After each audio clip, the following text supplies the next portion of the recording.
Not half bad, boy. But be fierce, dirty. Strike at my balls. Ivarr, are you training the boy or tormenting him? One will lead to the other in time. Eivor, well met. You received my message, and just in time. Our negotiations with the Britons have not yet begun. I will be at your side when they do. Is there anything I should know first? The venerable King Rodri is here. I am to deal with him directly. Rodri is desperate for peace. Ever since we captured his sniveling brother Goriad. Sounds like a man coughing up snot. Goriad ap Mervin. Rodri waits at the church nearby. Who speaks for Shropshire in these talks? The last alderman was killed in battle. Bishop Deolav is standing in. Until we get this wet whelp installed. That is his father's wish. I find the idea of leading a shire on my own quite terrifying. Don't fret until you have taken up the Alderman's title. Too many things can go wrong between now and then. My father thinks me fit already. I shouldn't want to disappoint him. As future Alderman, you should speak in the talks as well. But with humility. Rodri is the king, and will expect to be treated as one. Rodri will want us to get down on our knees and sniff the rosy wind blowing from his ass. I know the man. You've met him. Met him, fought him. He gave me this nick here. Maybe I can give him one back. Remind him some call me King Killer. It may be you should stay behind, Ivarr. That is not a recipe for a good parley. I'd like you both to be there. To guide me, to judge my fitness. Give us your word then. Your blade stays in its sheath. Eivor, don't make me laugh. We both know what my word is worth. But sure, I will let you do the talking. Probably. Excellent. Now, to the church, I think. Our guests await.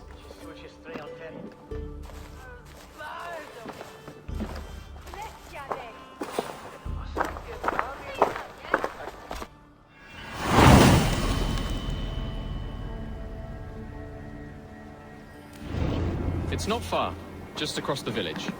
We've been at war with the Britons for coming on 2 years. The Britons had the best of it. Tell me if my berserkers plowed through their ranks and chased Rodri's brother into a ditch. That's why Rodri's talking peace now. It's thanks to Ivarr. I am going to enjoy seeing him squeal, the old oak. Not nearly as much as taking him down, though. That would seal my legacy. Your legacy? As King Killer. They do not all get away like Borgred did, Wolf-Kissed. Keep the peace, Ivarr. What has become of your preening brother? Oh, my brother. We parted. Oh, my brother. We parted. His road is unsure. Our Bishop Deolav and King Rodri are ensconced in the church ahead. These houses of Christ, they are all so hard and cold. Yet within his walls, the Christian God unites King Rodri, Bishop Deolav, and myself. On his ground, peace will be made. Britain cowards, all of you! Suck on yellows!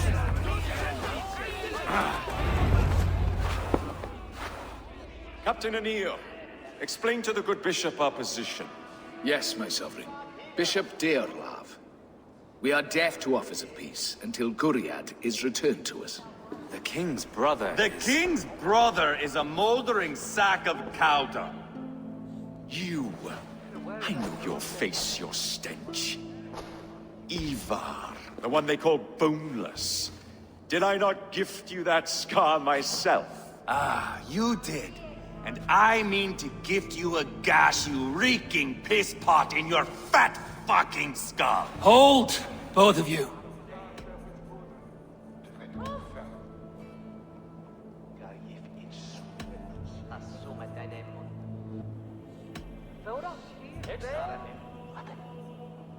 Rodri, you've wasted your men's lives in a fruitless war. Ivarr need not show respect to you. Disdain is deluded. How dare you speak to my husband in this manner? Now, calm everyone. Good faith is all I ask. You know my demands. Until my brother Goriad walks free, peace between us is impossible. He is lucky he can walk at all. Fell on his own blade, fleeing from us. I will soon help you fall on yours. Husband, keep your head. It is in our interest to find a way to peace, all of us. First, my brother. First, your head on a pike. Then the runt goes free. Husband, no! Enough! This is a house of God. Let us take some few minutes to gather ourselves, shall we? Eivor, to me, I do not know you well, but Ceolbert believes you a steady head. We need such a one. It may be too late. I see the crows of war gathering. I have a hefty sum of silver. Speak to the people here. If the silver will help one bring us toward peace, offer it to them.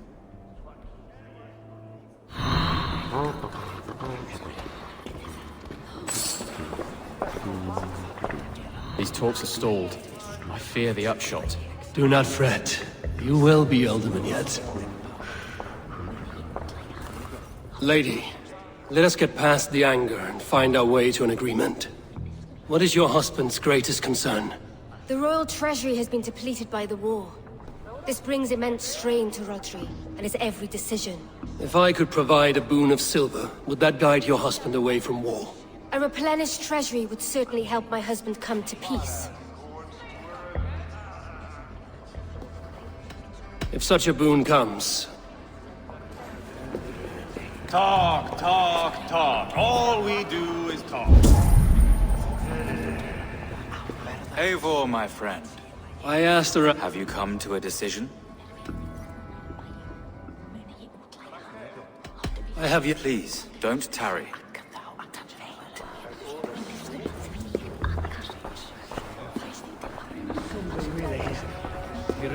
King Rodri, What is it, Dane? I wish to help you to peace. I will not talk of peace until my brother Gwiriad is returned to me.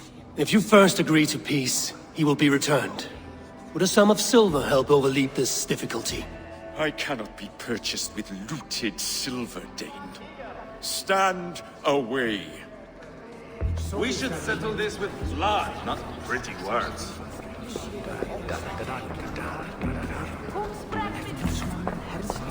Ivarr, Lock the doors, murder that sweating pig, and have done with it. if I could find you silver, would that quell your bitterness while we seek peace? Peace. Is that what you think is going? Will silver... It may not. I would have to... If there's a... You do that. Now you dangle silver before me. Are you so frightened of the Britons that you fight your battles? You are Gwiriad, are you not? Brother to King Rodri. So I am, and a bruised pawn in your bloody game. How do you stand with your brother? My brother loves me well. Yet he can be slow and stubborn. Would I, King, I'd have played all What if you had the chance? at the crown.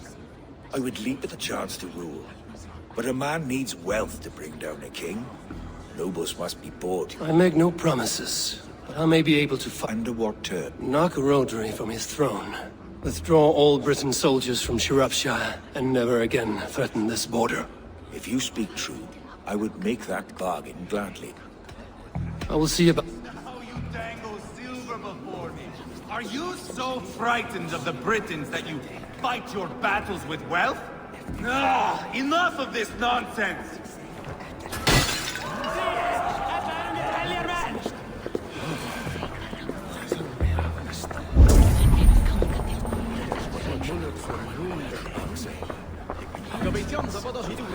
You are with Rodri, yes? I am that. Anir. Tell me, soldier. He consults me for his every decision. If I push for war, he will agree. Peace is our desired end. Is there a chance that some silver might... A sack of silver? For me? You are... Eivor, my friend. I spoke. Have you made a decision at last? Your silver is in the hands of one who wants it most. Now pray to you. Rodri, I see you mocking me! I challenge you! Single Ivarr, combat, no. now! Boneless Ivarr. Spineless, toothless, gutless. You cannot kill me! A dragon will be my death, as my seers have foretold. And your brother? Does your destiny guard him? Guriad! By God Almighty, I'll... Get him to safety, go, quickly! Kill the boneless one! Paint this chapel with his blood! You murdered Rodri's brother, you beast! Our one chance at peace is lost. Peace with Rodri is as likely as you dying a virgin, Bishop. It won't happen. He is too canny, too vile.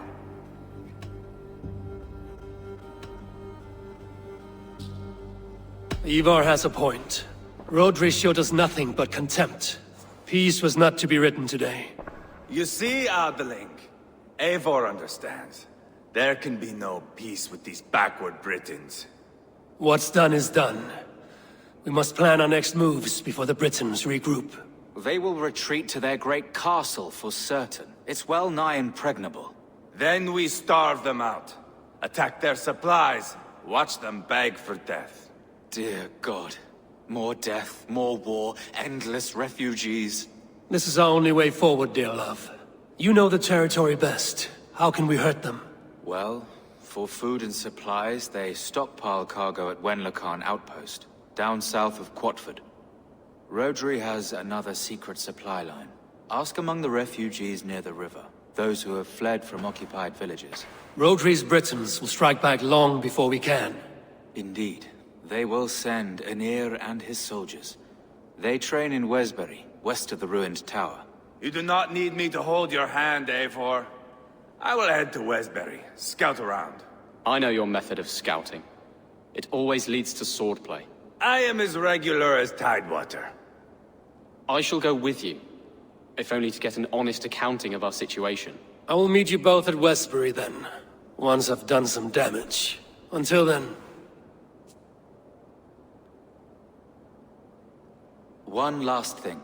We'll need a field before our battle's done. Try to free any captives you find. They'll swell our ranks.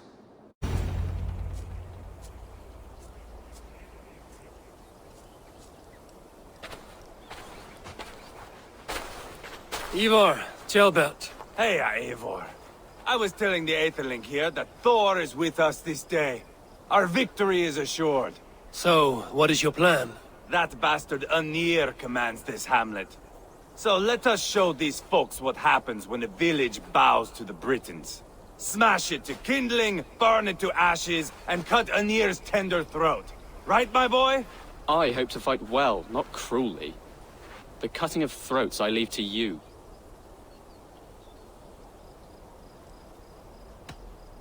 Flames and smoke will warm Rodri's desire for peace. Aenir is a lesser concern. Peace is for suckling babes, but as you like. Oh, my blood runs hot. Let us rush in now and leave a trail of bloody kindling. A stealthy approach might earn us more time. Bah, I prefer sound and fury. But do as you must.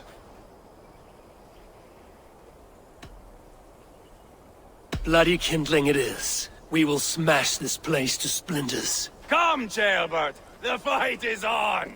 Let the Saxon villages flee, Ivarr. Only the Britons deserve our wrath. Eivor! Did you see Ceolbert fight? He is all balls now! I give thanks for victory, and ask penance for taking lives. Oh, Ceolbert, your god bores me to death. Have a laugh! We won! And I took no pleasure in it, Ivarr. Eivor and I were made for this, my boy. The song of swords, the blood mist, the bone crunch and baring of teeth. Is this enough blood paid, Ivarr? We've spilled enough to slake the thirst of Fenrir. Why stop there? Ceolbert, I would know your mind on all this. Are you satisfied with our victory? I believe I am. I'll need word from Rodri as soon as possible. What does he intend? He will see the flames. He will know Westbury has been destroyed. The bleeding pus pit claims only a dragon can defeat him. We will soon put that to the test. It is peace we want, Ivarr, not revenge. If you cannot accept that, return to Repton now. You do not know Rodri as I do, Eivor. You do not know what a slippery, lying shit he can be. Enough talk of killing. I need a moment of calm. You need mead. No, Ivarr. True calm. A walk in the woods to clear the air. Or fishing. Would you go fishing with me? Fishing, huh? Looking for a warm puddle to dangle your worm in? I saw a small pond nearby. Will you come? We can all take a moment to allow our blood to cool. It's just up here. I have no fondness for fishing. Where is the sport in it? There's no chance the fish will kill me. That took longer than clearing this village. We caught some eel for a feast. The bishop should be pleased. The simple fellow comes now. Ah, a strange way to celebrate victory. But then again, our Christ was a fisher of souls, was he not? Bishop, greetings. We've the makings for a delicious soup. I'm grateful, Ceolbert, but my heart is heavy. So many homes burnt. We'll be years rebuilding. You should have seen Ceolbert fight. He will be an alderman with sack and guts, fearsome and raw. I should rather be fair and just, but I take the compliment. I have sent word to the Britons. I pray King Rodri will again be open to peace, in spite of his brother's murder. It worked in our favor. Look where we landed. Britons begging for mercy like whiny pups.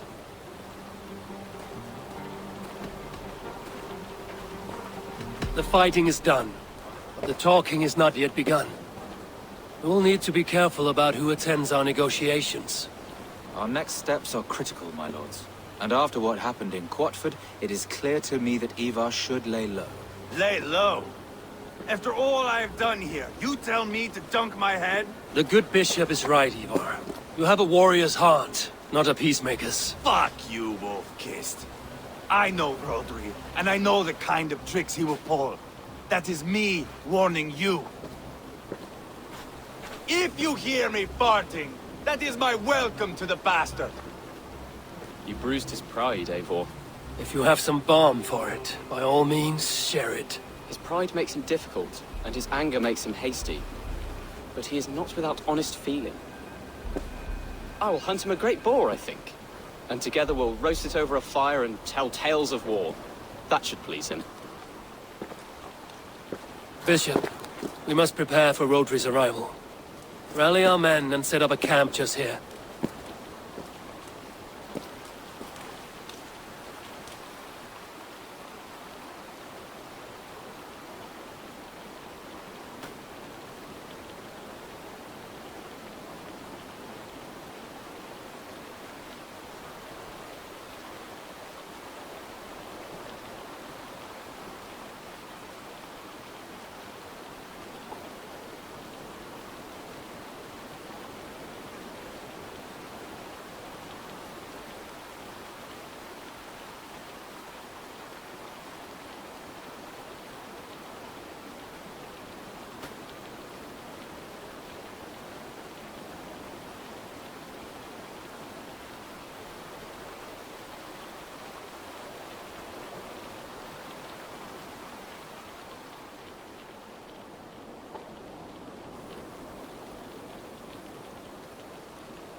Peace or war will be decided, but not yet, not now. We must wait. I loathe waiting. It is all in God's hands. We can but pray and give thanks for this moment of rest. The Britons have come! The moment has ended. This way, by the great oak!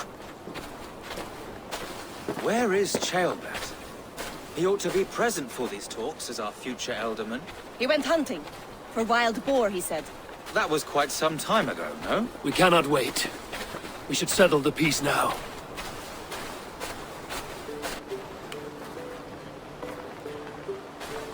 Lady Angharad, greetings. We come to speak of peace.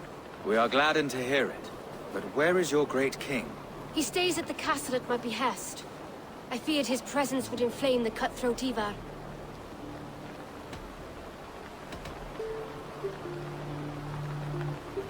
We have confined our cutthroat to his tent. Both of us fretting over our war-hungry companions. It seems we are of the same mind. A surplus of caution never did any harm. I count this as a blessing. Perhaps then at long last we can end this war. Our peoples have suffered enough. And your proposal? We shall withdraw all our soldiers to the time-honored border of our lands. We ask only that you give us some days to collect our furnishings and leave Custscenes Castle. In return, you pledge to end all hostilities as of this moment. These terms are generous. We have a truce. Truly. Praise be, this is well and quickly done. God go with you and your king, Lady Angharad. I salute you all. You waged a good war. Let us now wage a lasting peace. I stand bewildered, Eivor. In the blink of an eye, years of blood and sweat are put to an end. You have walked a difficult road, Bishop. Ceolbert must learn the good news. Will you tell him when you see him? I'll find him now. Ceolbert, you live. Stay quiet. You're badly hurt. A dragon on the hilt. Gods, the Briton crest. Keep breathing, boy. Oh, you haven't got long. I will take you back to say your goodbyes. Eivor, what happened? No. No! You foolish boy, what did you do? I found him deep in a cave, beset by wolves. Ivarr. Easy, boy. Easy. Ivarr. Get me an axe, right fucking now! Eivor. He's gone. An axe! His god will take him as he is, axe or not. Go to your god, boy. And I will sing for you in Valhalla. This was no wolf. Tell me what happened.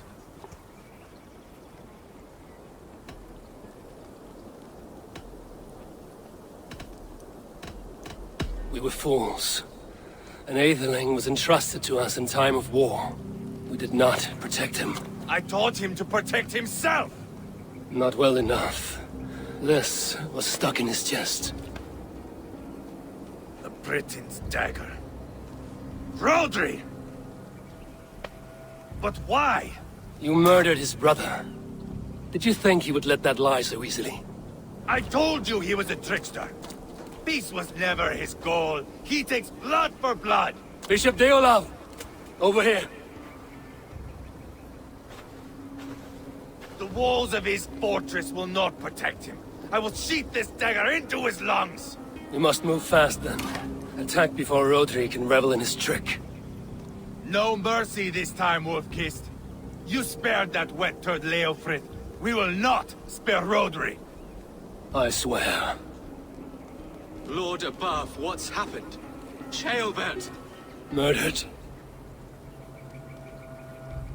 May the Lord who frees you from sin save you and raise you up. Sent the boy's body to his father. He will want the Christian burial.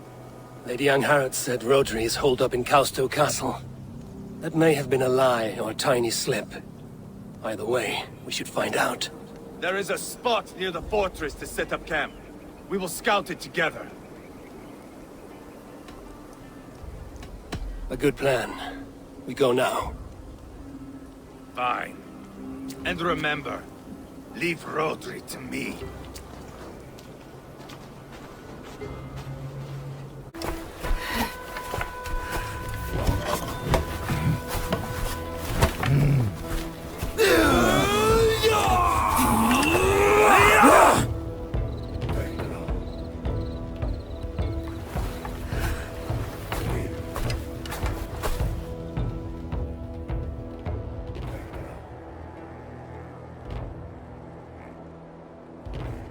Rodri! Show yourself! I am here, boneless Ragnarsson. How is it you come in force when our peace has been concluded? Do not mock us, whore son! You splattered blood on our peace with the butchery of young Ceolbert! Speak what nonsense you please, Dane. If you mean war, our defenses are sure.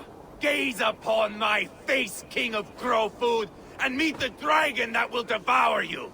I see a spent old man playing at serpents.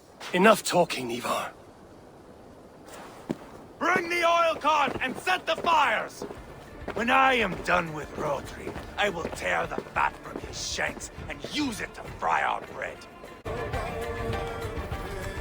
Ivarr the Boneless. Huh. You make a pitiful dragon.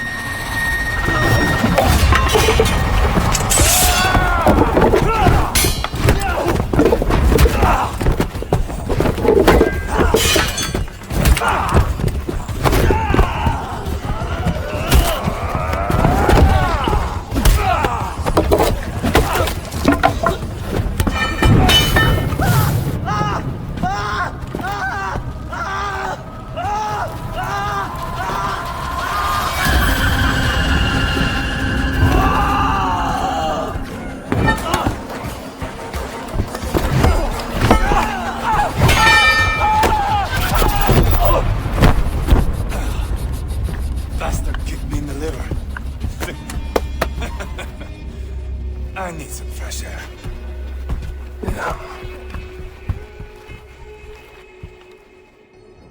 I felled the rotting old oak. He's not dead. No. I have something else planned. Spectacle, remember?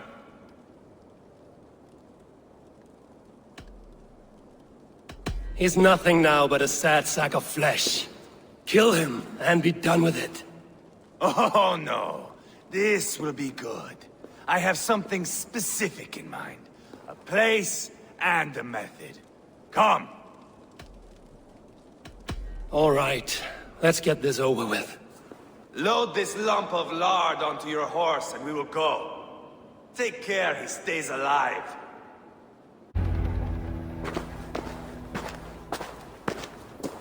Haul him up there to the top and keep him breathing.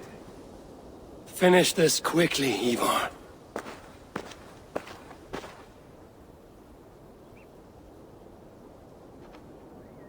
See here?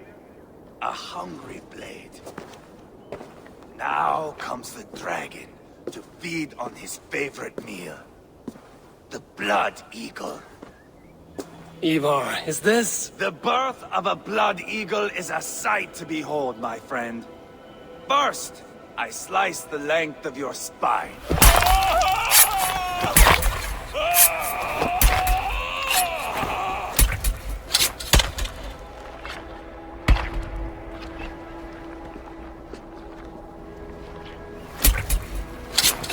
That is a Norseman.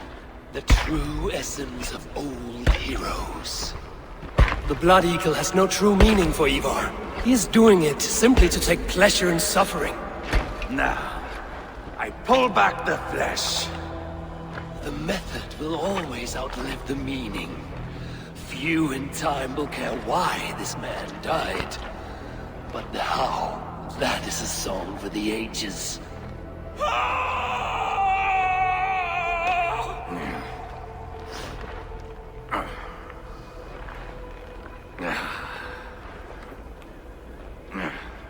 The fog between good and evil grows thick over time.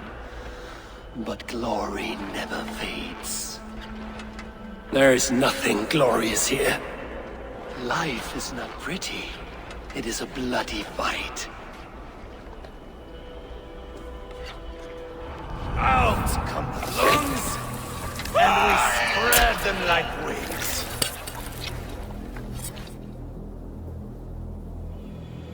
All of Mercia can see him now. I have seen enough. We are not finished, Eivor. This saga we have written together, it needs an ending. Here and now. It is ended, Eivor. I'm done with this place. A fight to the death. You and me. If I win, I am the greatest Vikinger who ever lived. If I lose, what a tale you have to tell. You are battle-drunk, Ivarr. Goodbye. Poor Ceolbert. He barely said a word. When? I pushed that dragon dagger into his heart. No. Just a soft little squeal. Then, nothing. You sick, cursed fuck-out! The things a man must do. The trials one must face. The friends one must betray. To achieve one's destiny. And become king killer forevermore. Traitor! Ceolbert was... Like a son to me! Yes! Yes! So fight me, Wolf-Kissed, to a glorious death!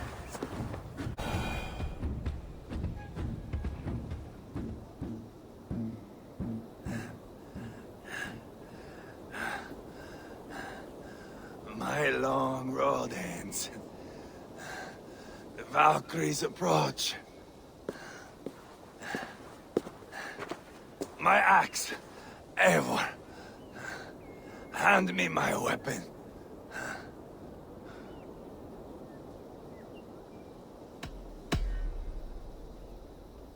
Eivor! Give it here! To Helheim with you.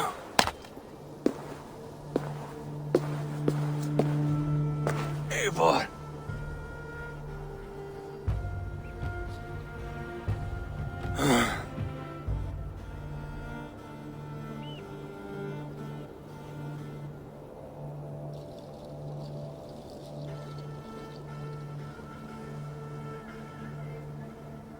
Eivor, hello. Another dark day clouds our victory. Bishop. Uber. Dead at the hands of a Briton. I cannot imagine the shame my brother felt in his final hour. Were it not for this peace. I killed him. You? After peace was made, Ivarr murdered Ceolbert and pinned the crime on Rodri to get another swing at him. How do you come to know this? He told me himself. I am always one who desires the truth, Eivor. But this is a hard thing to hear. Did he die well?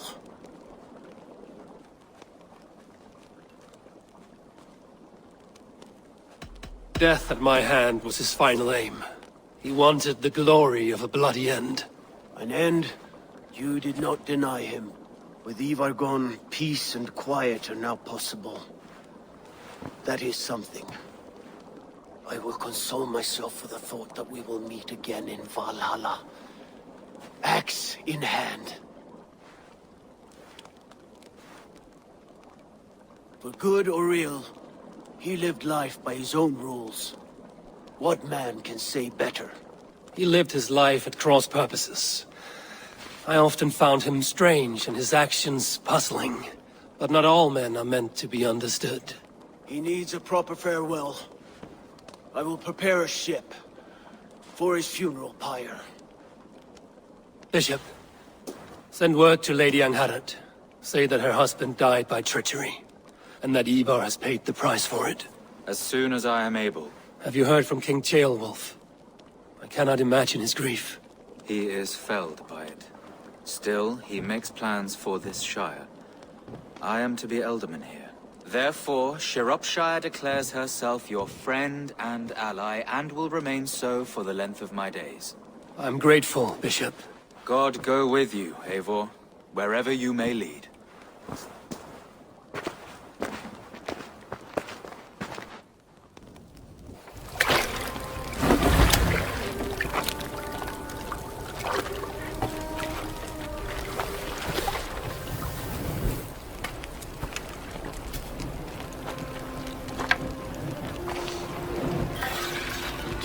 Brother. May your time in Valhalla be glorious. Roarbringer of battle song. The boneless one sails into a singing glory on a flaming water steed. Wind across the water. The battle maidens beat their wings to carry our king to Odin's hall of corpses. What I mean to say is, faith is paramount. Yes, for without it, Christ's sacrifice means nothing. He died to save us, did he not? From the original sin of Adam and Eve? Yet evil persists. Yes, evil persists, because he gave us free will. Does a newborn babe, slain by a despot, have free will? Yes.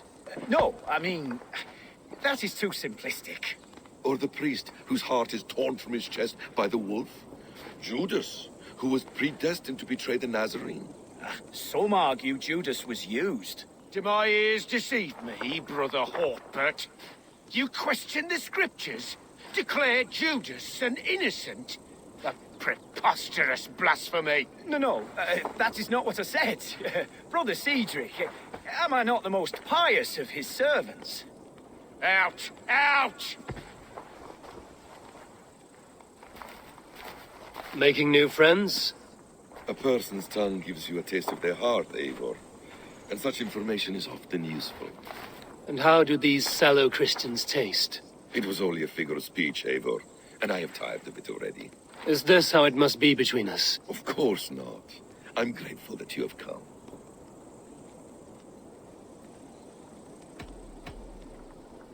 What happened in Mercia still puzzles me. Fulke saw something in Sigurd. A power, a legacy. What is it she wants? Her motives are difficult to fathom, but that can come later. Let's find your brother first. Agreed. If we do this, you'll earn the right to call me friend 10,000-fold. So, what is your plan? We are deep in their god's heartland, a heathen and a heretic. To hunt Fulke, we'll need a Christian snare. Fulke is hardly a saint herself. These Christians abhor her strange ideas. True, but unlike us, she can carry herself as one of them.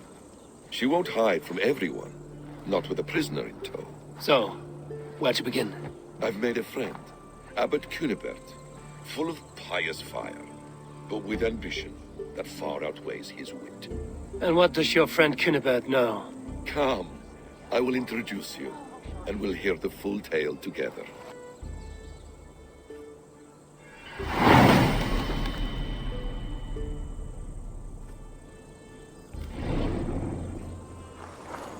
Have you found some peace in your time alone, Basim? I am always at peace, and never alone. I move among the people of the world with great joy. I watch them, study them, learn from them at all times. This is our duty, the Hidden One's calling. You know, for the first time since we've met, you sound more like you're a princess than yourself. Surely Hytham sounds like me, if I have taught him well. Your creed and your tenets, you mean? That's right. And a sense of, how should I say, deep responsibility to the betterment of mankind. That's quite an ambition. But it doesn't explain what you see in Sigurd. My brother is not so generous. Ah, but your brother is someone special, important. And I want him to see that. I hope to show it to him.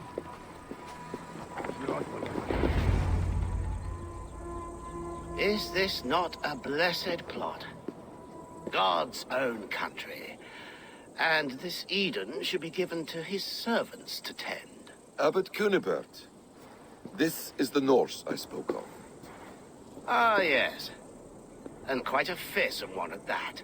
Basim says you know the paladin Fulke. Indeed. The Lady Fulke passed this way not more than a month ago. We talked, we drank.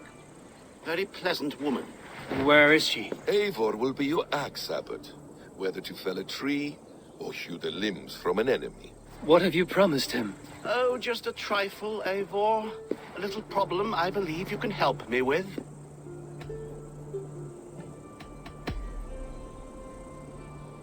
This Norse is one who knows the value of silence and secrecy. The perfect choice for our subtle business. Let's cut to the point. What favor would you ask in exchange for Fulke? Some weeks ago, our alderman in Kent was called to God. A terrible loss. King Alfred has chosen his replacement. but has not yet announced the name. I must know it. Now. All of Kent will see soon enough which Thane he has chosen. Why not wait? I want early access. To woo him, before his exalted position is made public and every fool is at his door. Who else knows the chosen man? The king's emissary. Sent with a letter of congratulations to the new Elderman. Intercept him and bring me the news. When I know the Thane's name, we'll discuss how I might win his favor. If we do this, how will you find Fulke? I want some kind of assurance. Do you have ears in every church, abbey, and cathedral in Kent? Because I do. And I will find her. And we will do the deeds too staining for a Christian soul. This emissary, how will I find him? Tunbridge Monastery sent word that the king's men always pass a few nights in their hospitality. Begin there. I'll get the Elderman's name, you find Fulke. All in good time. Now, if we're done, I have business up the south coast. Falkenston has the best fish in Wessex. Then I will find you there, when the Elderman's name is mine.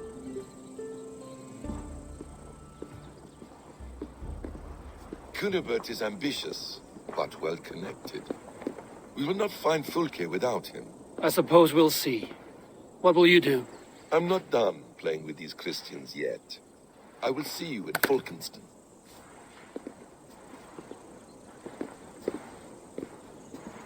You tried to catch flies, or would you ask something of me? I'm looking for a man. He passed through here on the king's business. No, bugger off here, or I'll call the guards. I'm sick of people. You need to heal your own ills. How about you help me from the goodness of your heart, and then I'll leave you alone. A wise move, Mudwit. It so happens I did see Alfred's man. He's long gone, though. Maybe Gowan the Bard knows where. Where will I find him? Well, he was pissed as a newt. Last I saw, he was passed out in trees between the arbor and bridge. Now go find someone else to vex. Oh, God's truce!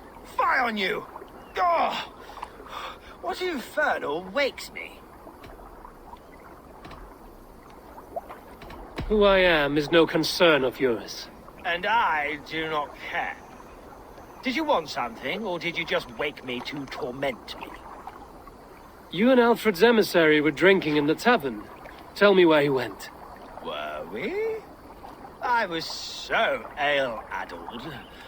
Perhaps a small and silver thing upon my palm might help me recall?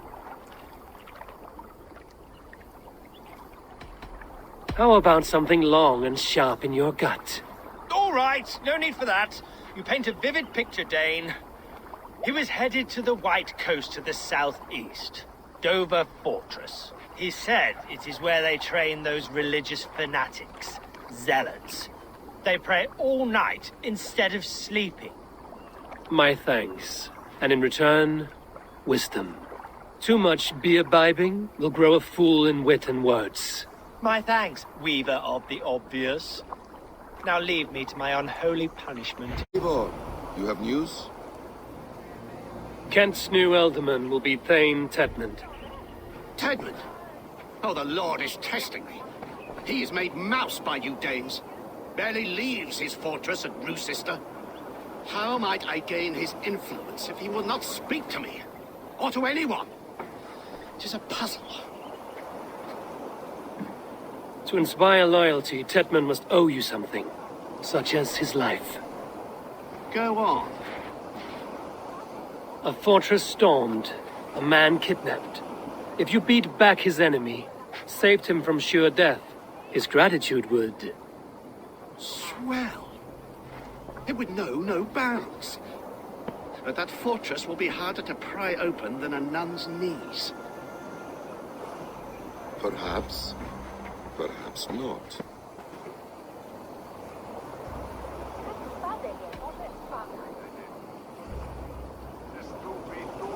Are you hiding something, Batham?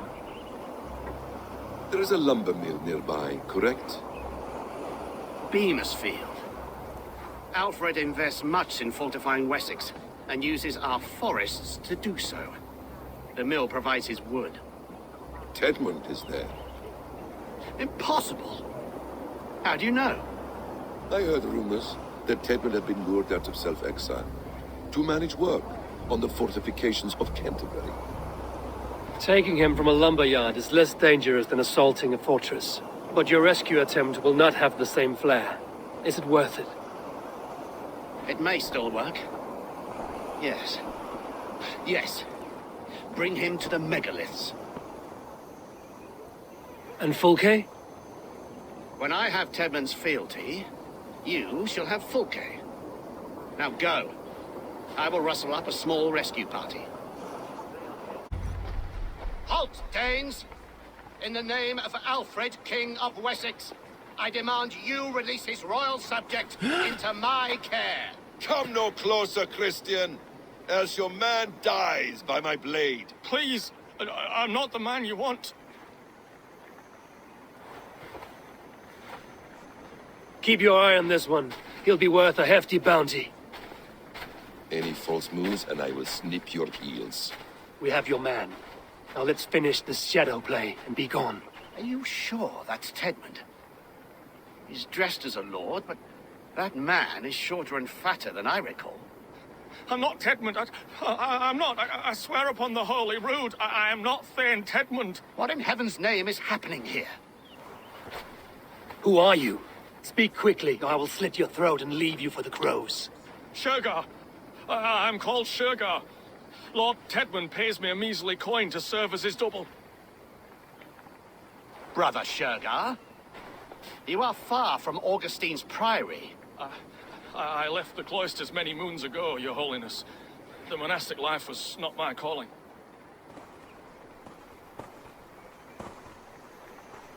We can use you yet, Shergar. Summon Tedmund to a meeting. Get him out in the open. Tedmund has no care for me or what I have to say. My orders come by letter, never by mouth. I hardly know the man. You're of no use to us, then. Perhaps I should just kill you here and now. No, wait. Let me think. Oh, Danes. To storm the walls, you need Danes. There's a raiding camp west of here I was told to be wary of. Acting as Tedmund, I ordered a band of soldiers to capture them. If you hurry, you may be able to stop this. If another band of Danes wants to join our assault, we'll have the distraction we need to get inside Rochester. If the Saxons don't slaughter them first. I am still Tedmund to the men in the field. I could speak with their captain, send his men away. It's a fearless plan. The Nordnir knit winding paths that cannot be unknotted. It seems Rochester was always in our path. Abbot, stay alert. We'll send word when we're ready to capture Tedmund. And this fool? He knows much of our plan. He'll come with us. And if he betrays me, I'll roast his balls over a roaring fire. You will not regret this. My wily ways and quick wit will cease the need for bloodshed. I still might kill you yet, man. If your prattling doesn't cease. The rewards for being Tedmund are rapidly diminishing. And how does one become a double? Are there vigorous challenges and tests to overcome? I was born with the misfortune of looking like someone else. I should have stayed on God's chosen path. What took you from it? I'm the seventh son of a poor farmer. And not wanting another mouth to feed, my father gave me to the monks. The cloistered life did not suit you? I thought there would be great comfort in repetition. But instead I found nothing but prayer and back-breaking toil. The Norns weave strange destinies. Now your life depends on the story you weave for yourself. I'm not a good forgery. Still tastes lead in my hands, sweat, and I have a stutter when I'm nervous. But I will try. Ah, the cornerstone of all great art. The captain does not know Tedmund well. If we keep our heads, he will not question my orders. I hope.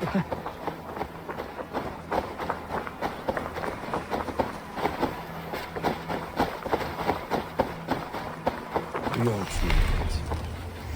There is great horror here. Those who remain must be saved, whatever the cost.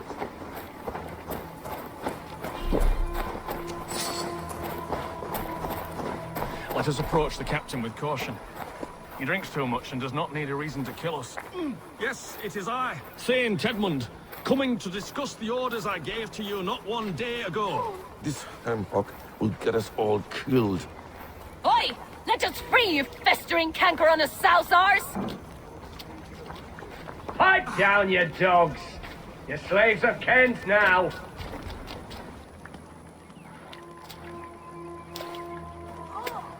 Say, Tedmund, what are you doing here? How dare you address me in such a defiant manner?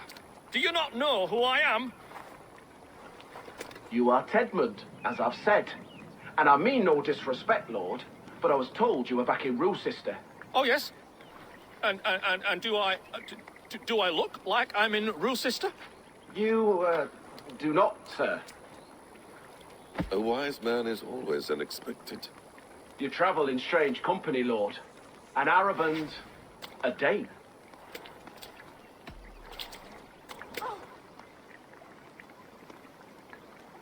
To hell with this talk. Let Saxon blood soak this land. We owe you our lives, friend. These Saxon whoresons would have killed us all. Yes, they would have. And now's your chance to hit back. March with us on Rochester and drain it of riches. I would gladly, friend. But we few will not break those iron-thick walls. And we have no allies in Wessex. None who could be called upon to attack their countrymen. Mercia will heed the call. Gidrich will provide our Viking a horde. We'll send a message to Oxenfordshire. The men of Mercia would gladly take a swipe at Wessex. What is your name, warrior? Runa Egilsdotter. We need ships, Runa. We have a small fleet moored upriver, but the naval chain blocks passage to Rochester's walls. I will remove it, and your people will bring their ships. Now, gather these fallen weapons and armor. Gidrich and the men of Oxenfordshire will need them to hide their Mercian origins. My warriors were denied Valhalla today. I cannot bear the idea of gifting their weapons to more Saxons. Their sacrifice was great. Their gift will be all the greater. They will know justice with our victory. It will calm their restless shades, I promise. Will your men bring the armor to the battle? And what is our plan? In the morning, you will go to Buckingham, remind Gidrich of his promise. When you have his bond, meet me on the shore near Rochester with the ships. But Cunibert must be warned in advance. He'll need time to muster his rescue party. Runa, that is your task. I will tell you where to meet him before you leave. All seems in order. At first new light, I will leave. Good. That gives us time to drink.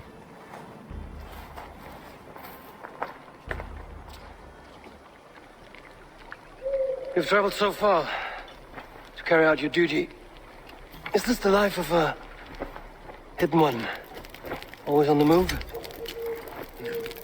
Mine is not the usual path. The Creed has traveled. Our ideals are universal. We believe that. So there's nowhere you call home? No place I call home. No. Mid. For me, home is family. But I have no family. No one? Not even Hytham? Parents, brothers, all dead. I lost my parents when I was 9 winters alone. Without Sigurd, I would have...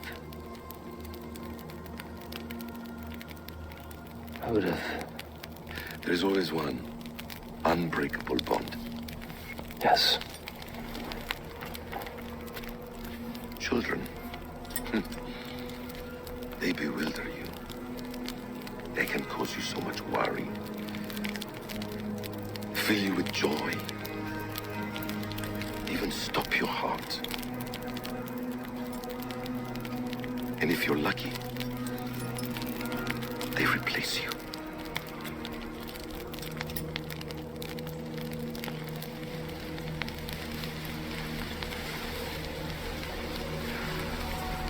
I was not so lucky. I had a son.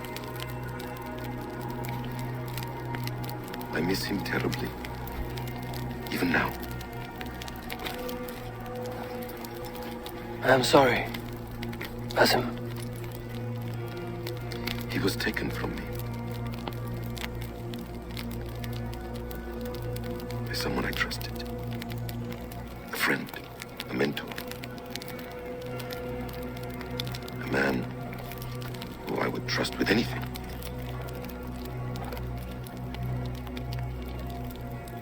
A man you trust with anything can take everything.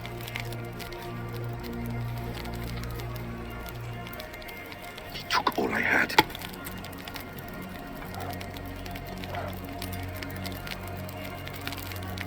All I had.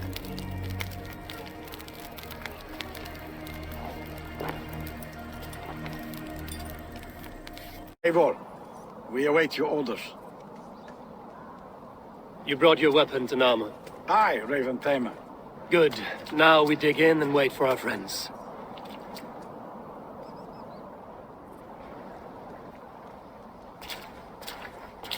Well met, old friend. When the chance arrived to lodge an axe in the sod of Wessex, you thought of me. Such an honor. Is everything else in place, Eivor? Are we ready to take Rochester?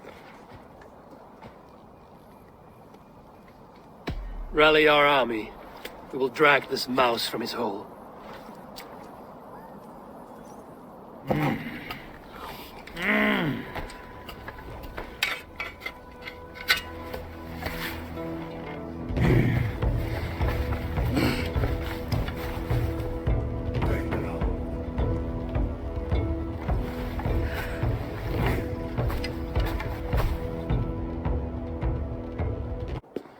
You dare to take this fortress, Dane? Alfred's army will smear your innards across the battlements. We are not here for stone and sand, Thane Tedmund. I shit on you! You and your toy gods! I will not bow to you like some puppet's lord! I would rather die! How much will your king pay us to keep your sniveling head upon your neck? An army marches upon us from the south. A holy man from St. Hadrian's Priory, backed by a field. Ah, then, Abbot. Ceolbert, God be praised. If riches are all you care about, the church has it in abundance. If the terms are fair, you'll have your freedom. A chest or two of silver for a shit-stained sewer rat. Stay quiet, or I'll not be able to stop my friend from slitting your throat. Watch yourself, heathen. You handle me too roughly. Yeah!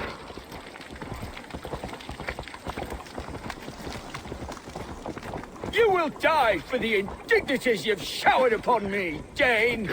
I mean no offense, Thane. You're only a hefty ransom to me, nothing more. This is why you batter down my gates, kill my men for a purse of grubby coin? You have no honor. Enough! I'll return you to the Saxons with 10 few... No! You there, heathens! Let this good man go, or suffer an iron sickness. And what you offer us in return? Your lives? We lost many good men storming this keep. It will not be in vain, Christ's slave. 20 chests of silver!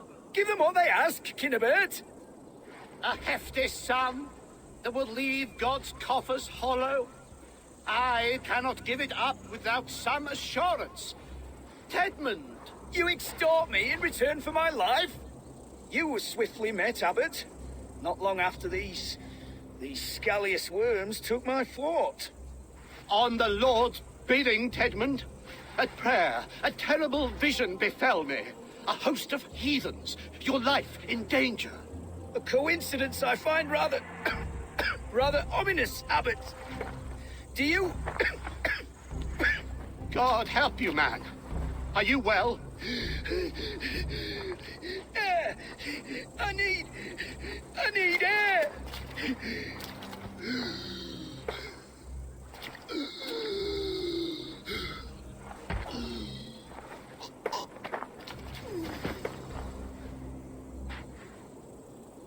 He's dead. The work of poison, no doubt. No. Rouse the man. He cannot be dead. He must not be dead. Poison.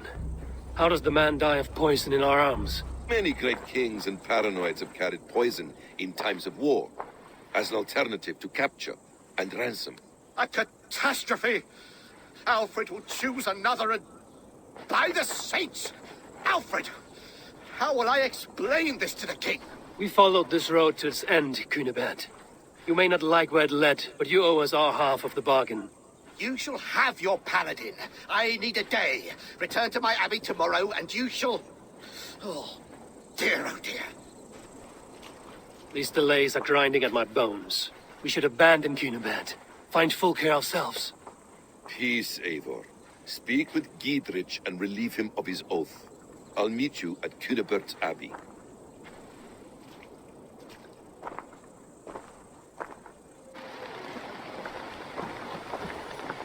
You fought like beasts, escaped from your hell today, Giedrich. Your oath to me is fulfilled. It was good to stand shoulder to shoulder with you against the pox dogs of Wessex. May our friendship endure. This tangle-briar of Christians and lords means nothing to me. I'm here for Sigurd. I understand. When you find him again, come see me. We'll feast and sing, with mead and friendship to warm us. Agreed. Cunibert, your guests have arrived. Come. Supper's ready. The dear abbot sent me a warm invitation, said my friends were eager to meet with me. It's early for supper, I know. But Cunibert's ale goes so well with roasted lamb and cinnamon blueberry peas. I couldn't resist. Where is my brother? Is he not here? Mon Dieu. I never told him. Kill her, and we'll never find Sigurd. Sit, Eivor. Eat. And let me tell you the tale of a man who talks with gods. You mock me. I've killed for much less. Of course you have. Isn't that the way of this ugly world? We cull the sheep and thin the flock as we see fit, you and I. Most who walk the earth are little more than talking blood bladders, wasted flesh. But not Sigurd. Sigurd is something else.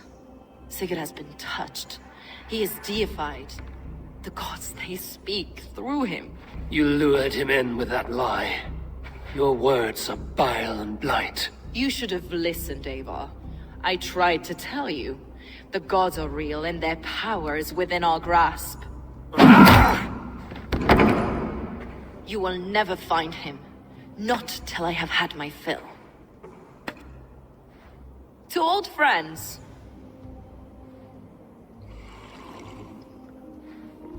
This really is delicious, Cunibert. Is it cloves I taste? Well, that concludes supper. Kill them, and bring their bodies to my sanctum in Canterbury. Fulke let slip that her sanctum is at Canterbury.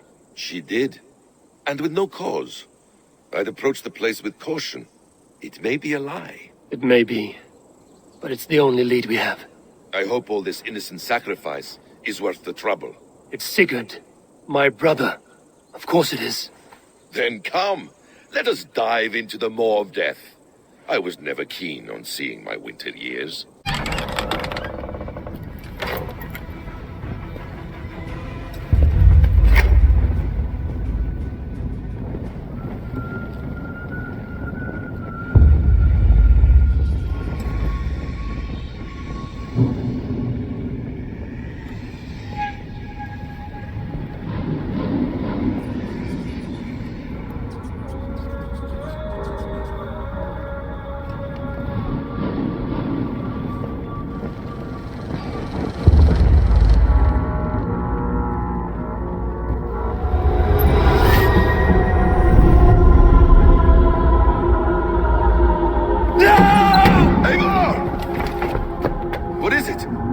Tell me that you found something. Anything we can use! I may have. A fortress in Sussex. The Order trained soldiers there. We must be sure. Sigurd is running out of time.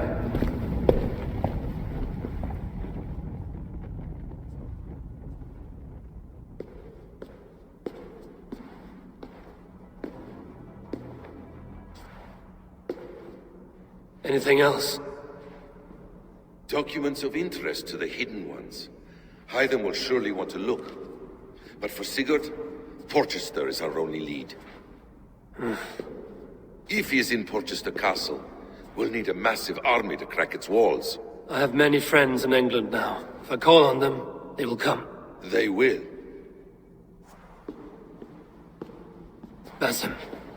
She severed his arm clean off. Can a man survive such a loss? Physically, he can. Mentally, it's hard to say. So much stress can drive a man to despair. If you suggest he might take his own life as Tepman did, banish that idea. I must tell my people at the settlement that their Jarl remains a captive. They will not take it well. We will not fail again, Eivor. I'll scout ahead and send word to the settlement when I know more of Porchester. Be ready.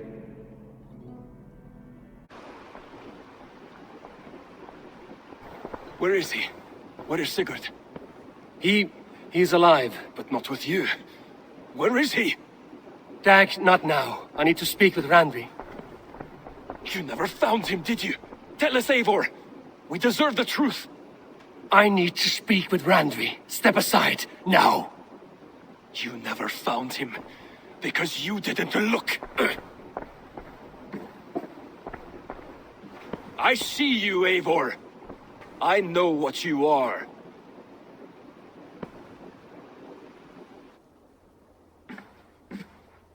Eivor, you come alone. I fear what that means for Sigurd. I could not find him. That madwoman Fulke, she slipped away, took him to Sussex. We need an army. Call on our alliances. Remind them of their oath to me. We must act before... Before what, Eivor? She tortured him, Randvi. Did unspeakable things. Severed his arm and left it as a gift. I fear she means to kill him. Slowly. Gods.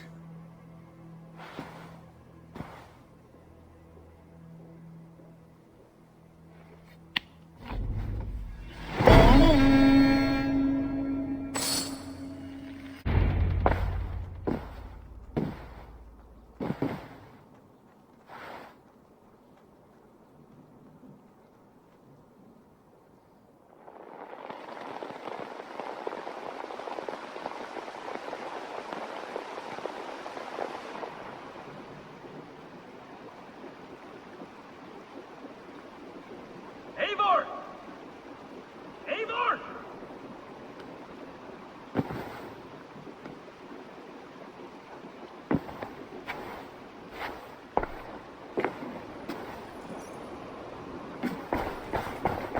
Face me, Eivor!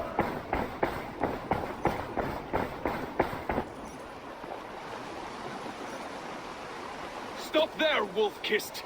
This ends now. Dag, turn around and walk away. Your habits are not my own, Eivor. I do not flee responsibility for the sake of my glory. I stand firm with my people. For many months, I have stood at your side, keeping faith in Sigurd's judgment, because I believed in him and his vision. Do as Eivor commands, he told me, and I have. Against my better judgment, I did as you have asked me. And where has that left us? Without a Jarl, without a purpose, watching you chase glory around this land like a spooked hare! You could have come to me in confidence, Dag, but that offer is gone. I have no need of it. My mind is fixed. Hear me all! I challenge Eivor for the leadership of this clan until Sigurd is safe home. Walk away, Dag. No! We fight to the death! You spew nonsense, Dag. This is absurd. Enough! Let the circle be made!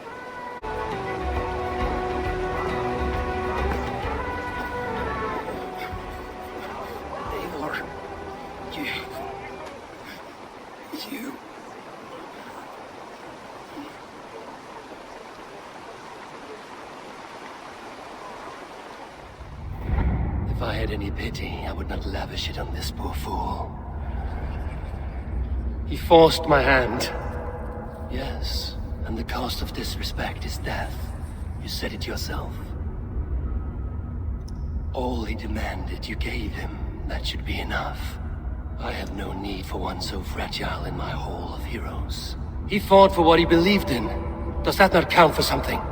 Does it? You killed him all the same. What is the true cost of disrespect? The choice lies with you.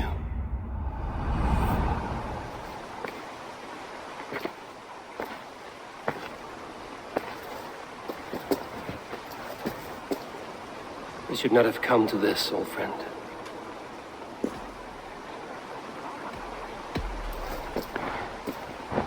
Take this, and fly to Odin's Hall. Whatever you sought in this life, may you find it in the next.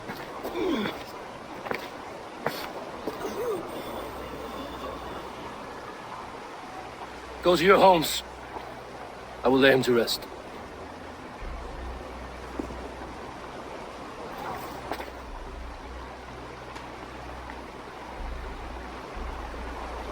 Go to your homes!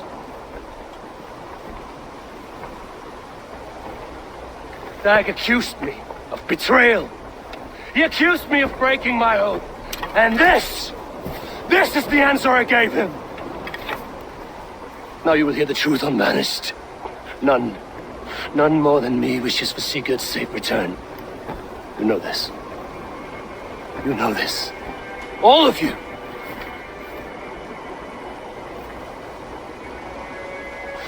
And I will burn the fields and dredge the rivers of Wessex to find him. That is my oath.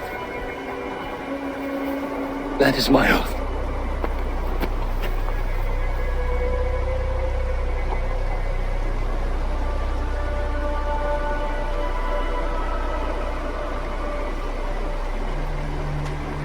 I will find Sigurd. You will not be without your Jarl. This I promise.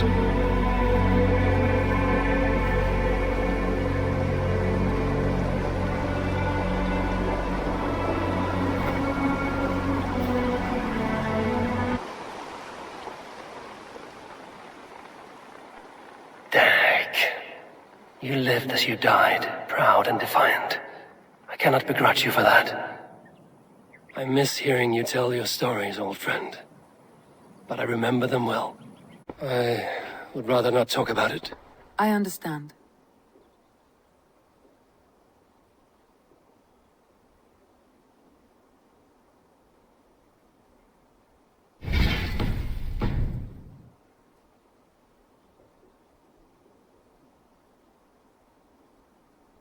I want to see the Alliance map.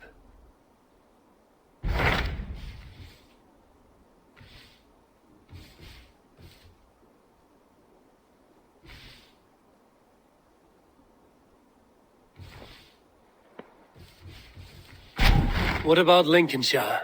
A rather boisterous man named Hunwald arrived recently, wishing to speak with you. On a matter of great importance, he said. Where is he now? Down at the docks, carousing with my scouts and scaring the fish from the river. He waits for you with great eagerness.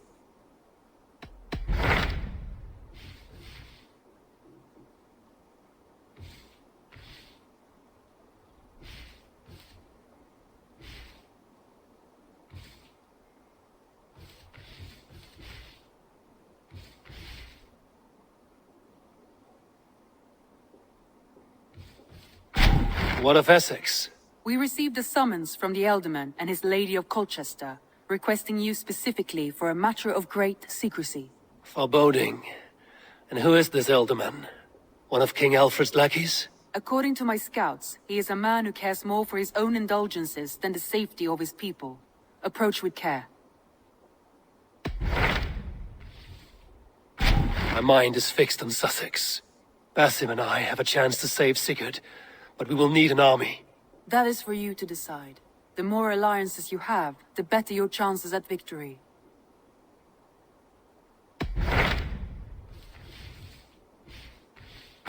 Tell me about Jorvik. Hytham says there are 3 more targets there. If that is true, you are in luck. Our old friends Jor and Ljuvina have made their homes in Jorvik. Both had status and influence in Norway, so they may have valuable insights into the city's politics. That would make my work easier. What say you then?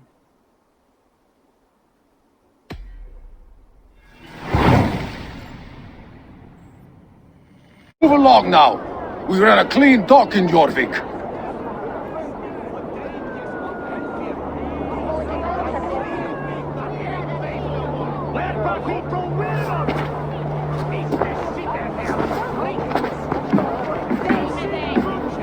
You must be the Dockmaster.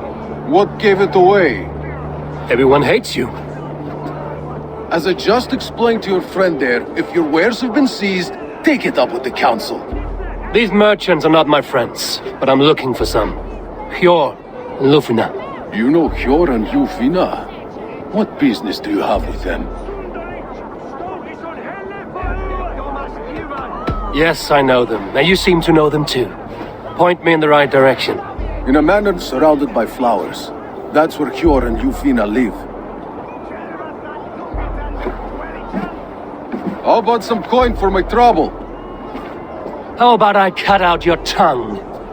Forget I said anything. Who is that? Come closer, now! It's me, Ljuvina. It's Eivor. Eivor? What? Who sent you? Are you with them? Breathe, Ljuvina. You're rattled. You know me. I am a friend. Are you? You show up here like this. These people tried to kill me. I heard there was trouble in Jorvik. I have only come to help. On my honor.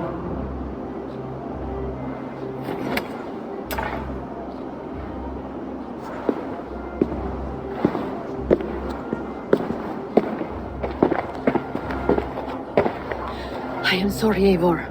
I did not mean to doubt you. It has been a tense few weeks. Who were they? Why were they after you? They were after this. I do not know what it is, but these men were ready to kill me for it. A poor fellow soldier of Christ. You know him? I've seen a letter like this before, in London. This city is in great danger. Where's Hjor? At the Royal Hall. I will take you there. Pull up your hood. We may not be safe just yet.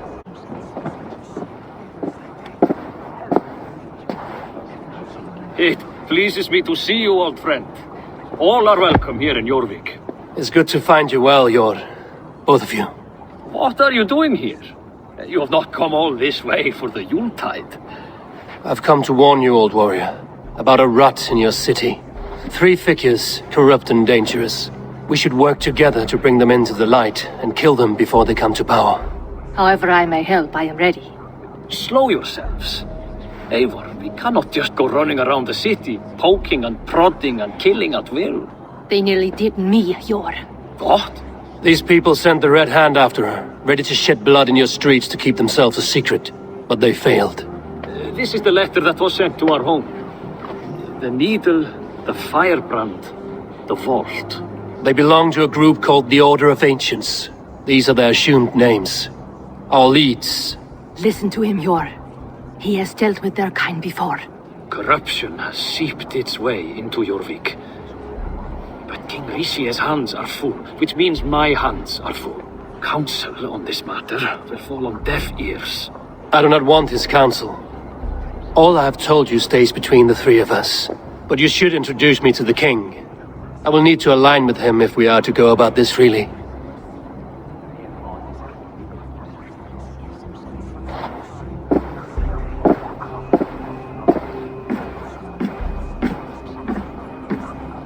The Picts are winning this war. We should be scraping together every ounce of silver to procure food for our men. Understood, dear Farafin, but we also have a responsibility to our townspeople. The Yuletide must go on. Enough! The more you argue, the more my head hurts. Hjor, I was not aware we had company, the likes of which I did not approve.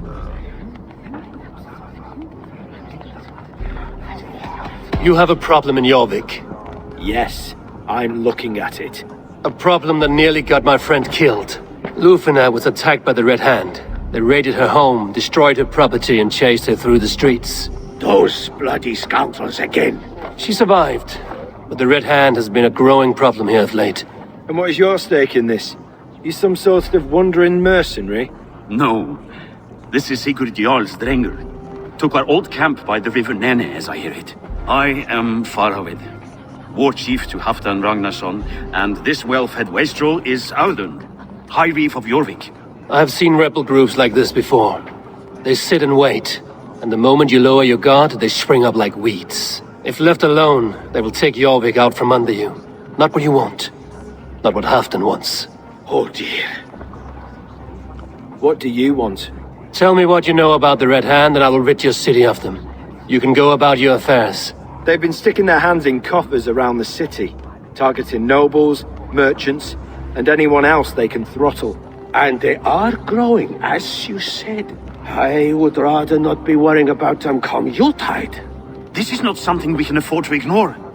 If we do not have the means to deal with the Red Hand, we should let Eivor. Do what you can, but do it quietly. I do not want the public alarmed. Cure. Send funds to procure food and ale for Faravid's men. And make sure there's enough left over for the feast. But it's as I said. We don't have... Find it. I have spoken.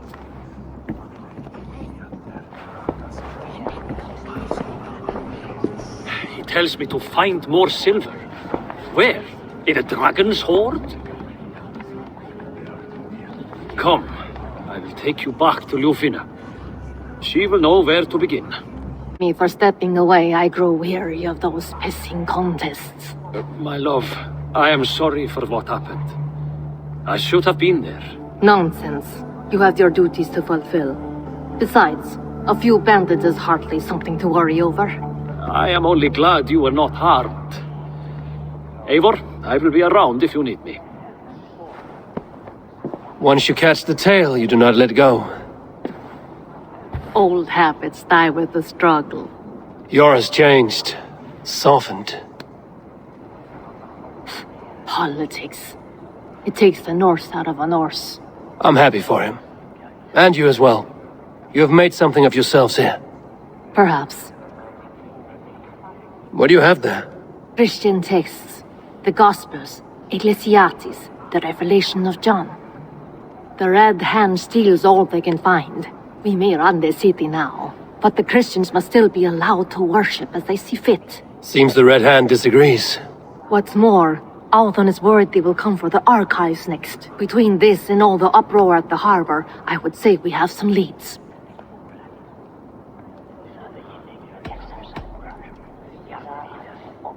What does the Red Hand want with Christian texts? That is the question. Whatever it is, there is no length they will not go to retrieve them. They have even burned people alive who refuse to hand over what they demand. Where is the largest collection of texts in the city? The archives. But they haven't been so bold as to attack it yet. Audun keeps a close eye on the place. I will try my luck there. I went by the harbor when I first arrived. The dockmaster looked wary when I asked about you. That does not surprise me. He's been using Jorvik's money shortage to increase taxes. As if he's been ordered to by the council. Jor would never wrong the people like that, even if Ricsige demanded it. The dockmaster is a thief and a liar. A man in need of a throttling. I will have another look around the harbor. Try the trade depot. It's where he's holding the merchants' wares. I will get started at once. No, I need you here. Listen to the voices in this hall. Look for any signs, changes in behavior, anything. I would swallow a horse heart to join you, Eivor. I know, old friend. Your loyalty is why I need you here. I will return when I find something.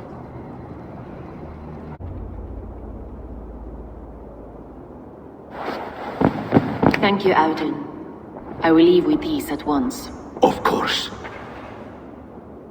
Eivor, isn't it? What brings you to our archives? I've come to ask about these Christian texts. Lufina tells me the Red Hand is stealing them. And destroying them? I fear they will attack these archives next. The abbess here has offered to bring the texts somewhere safe. She's been working diligently on this matter. You flatter me, Lord. I only wish to help. Abbess Ingeborg, this is Eivor, our honored guest from the south. Eivor has offered to help rid Jorvik of the Red Hand. How can I help?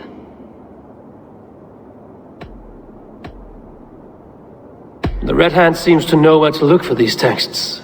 It may be someone is guiding them. What can you tell me? You know something else. That much is clear. The abbess has her suspicions. As much as it pains me to say, I suspect something foul at the rectory. I have heard whispering, collusion, and the bishop. He has been sneaking around the rectory, often visiting the priests in the cover of night. Time I pay these men of faith a visit. Get away! Enough! Leave me be, please! What has you doused in sweat and trembling so? The Red Hand. They're everywhere. Please, I don't want any trouble. Looks as though everyone else has fled this place. So why are you still here? Waiting for the bishop. One of our brothers said he would return soon. That's all I know, I swear it! Where's this other priest? He's locked himself in. That house, just there. Musky. Been here long, priest? Just who do you think you are, trespassing like this? This is my property you've destroyed. I'm looking for the bishop. Where is he? Gone to his quarters. Said he would return once he finished tending to a private matter. But that was some time ago. Show me there. What do you mean to do with him? Now. Lord, forgive me. Someone knew the bishop was conflicted and killed him before he could say a word. It's a confession. The bishop played a part in destroying these texts against his own will. The rest of the letter is burned, but makes mention of the minster and the abbess. Is that where she's been keeping these texts? Look around! Search every room! They're around here somewhere! It's them! It's the Red Hand! Oh, Lord have mercy! Quiet.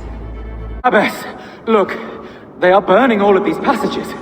Why are you not stopping this?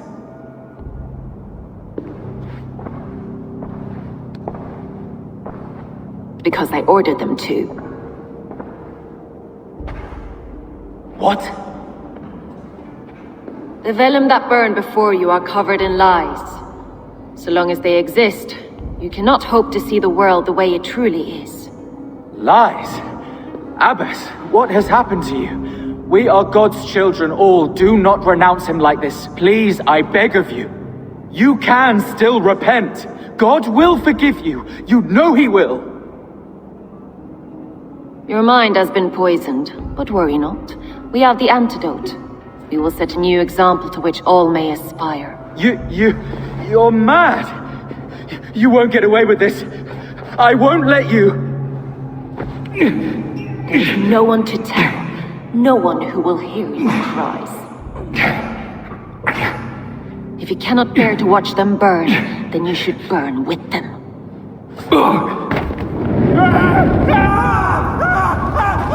I want it all destroyed. Every text, every passage, every scribbled piece of paper, everything. It is time to end this. Yes, by a brand.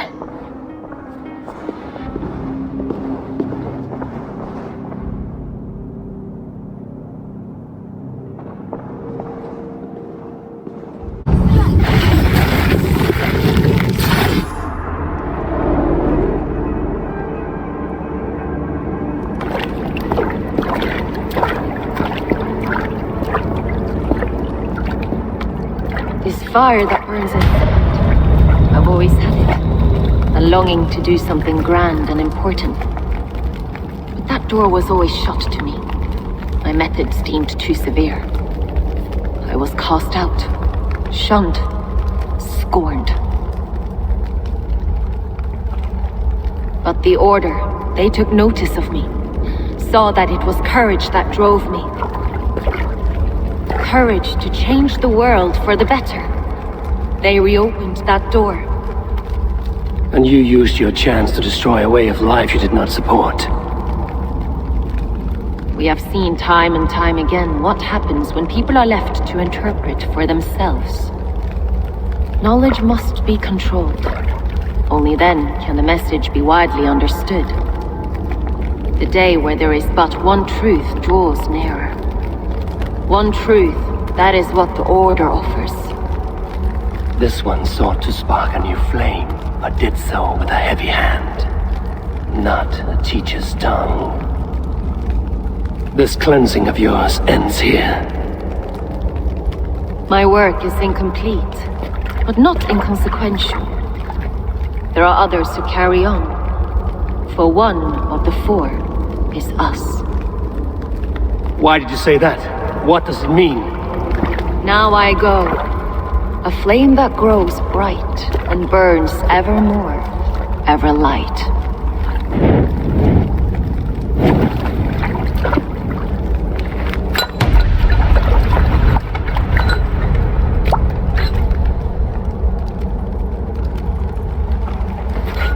To Helheim, where cold and crueler fires await.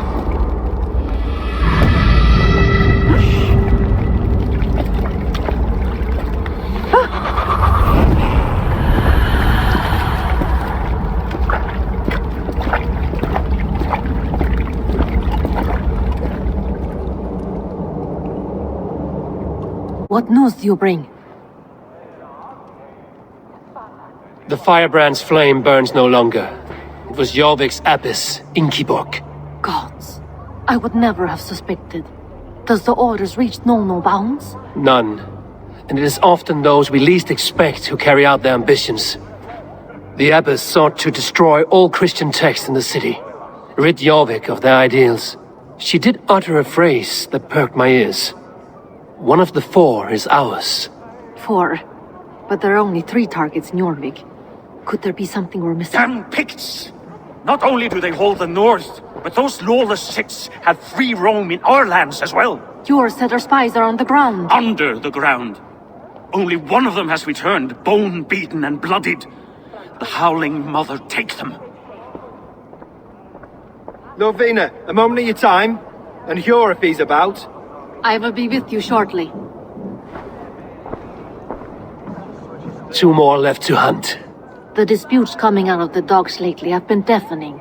Head there and dig around. Something is bound to turn up. Did I hear you talking about silver?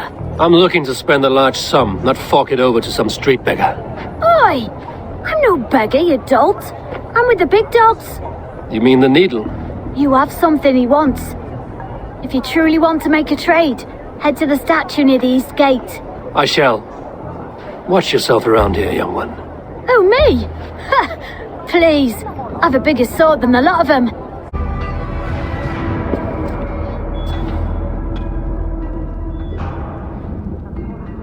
I'm not surprised to find you creeping down here.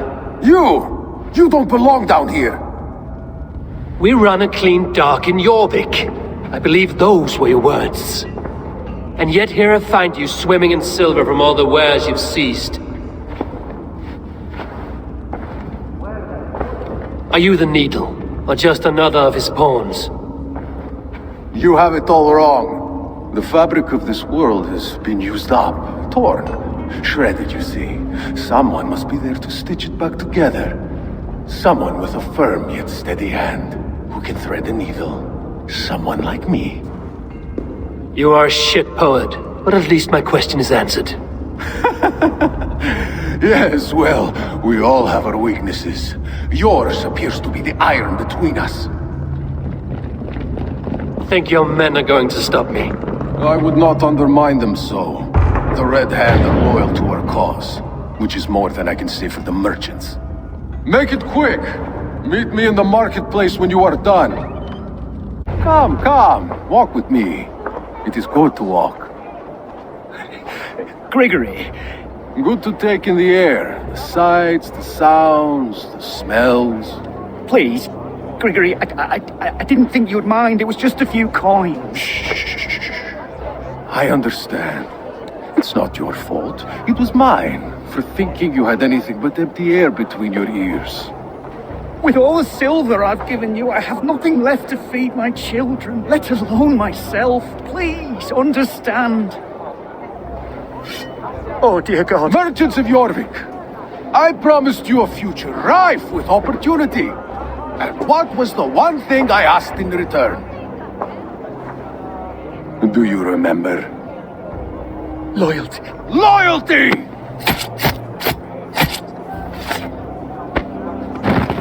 Let this serve as a lesson, should any of you think it a good idea to threaten my operation.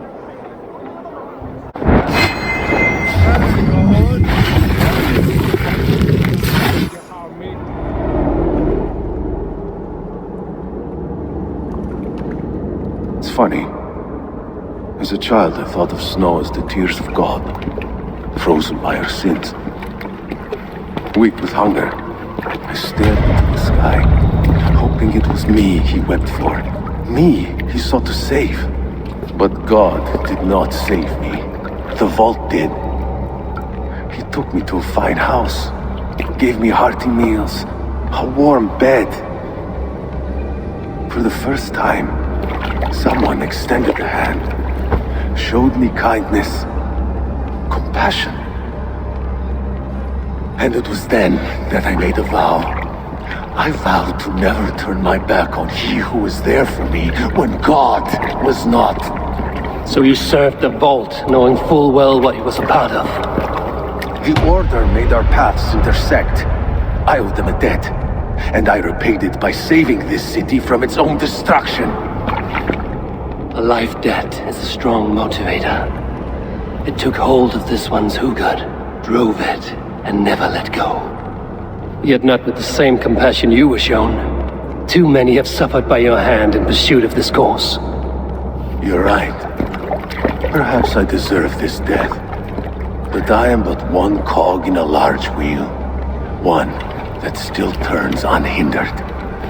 Not for long. Where you have gone, there will be no tears waiting for you.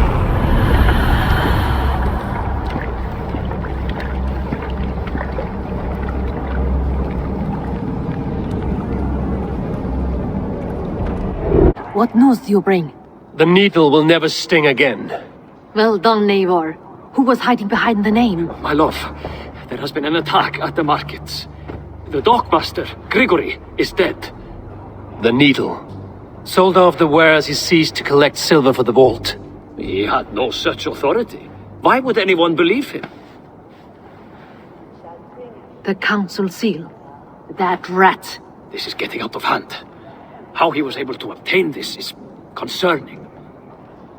I must return and prepare for the Yuletide feast, but I will do so with a bent ear and a keen eye. Be safe.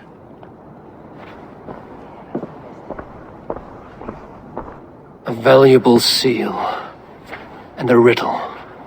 One of the four is ours. One of the four. Ricsige, Falavith, Odin, and... You're the four members of the council. We should search their offices now, while they're occupied with the Yuletide feast. Yes. Yes. Come, to the archives.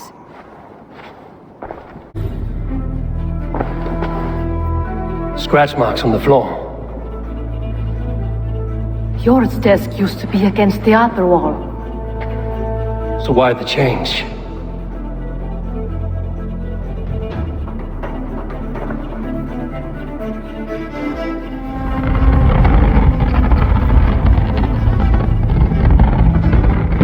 A hidden entrance. Where does this lead? Guard the door.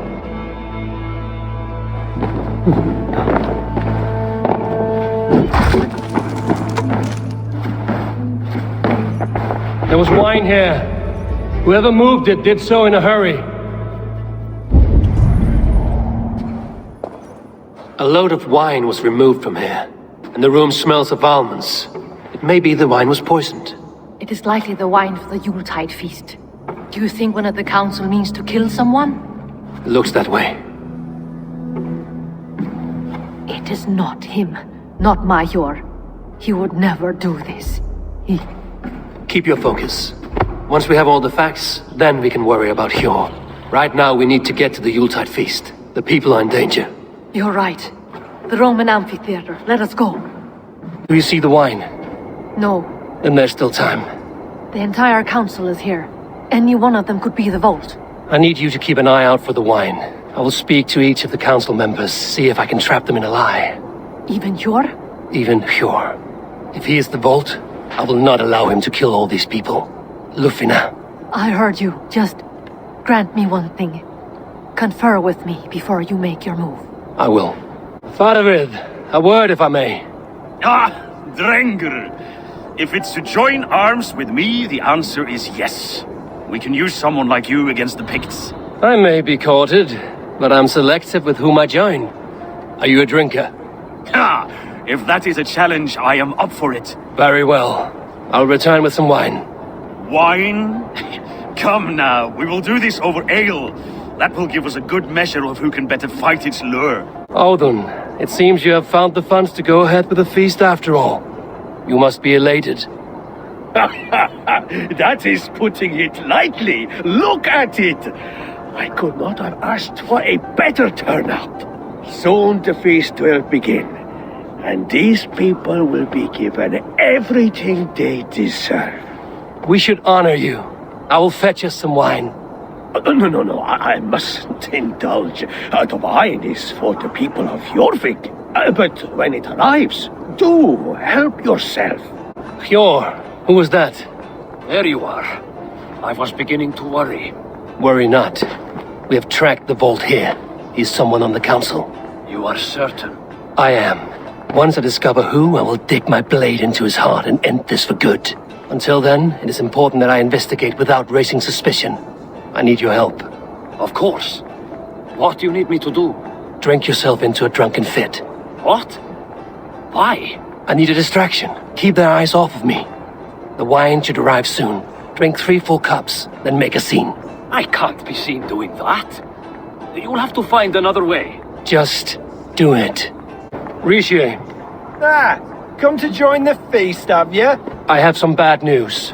The wine for the feast has spoiled. Of course it has. Why would I expect differently?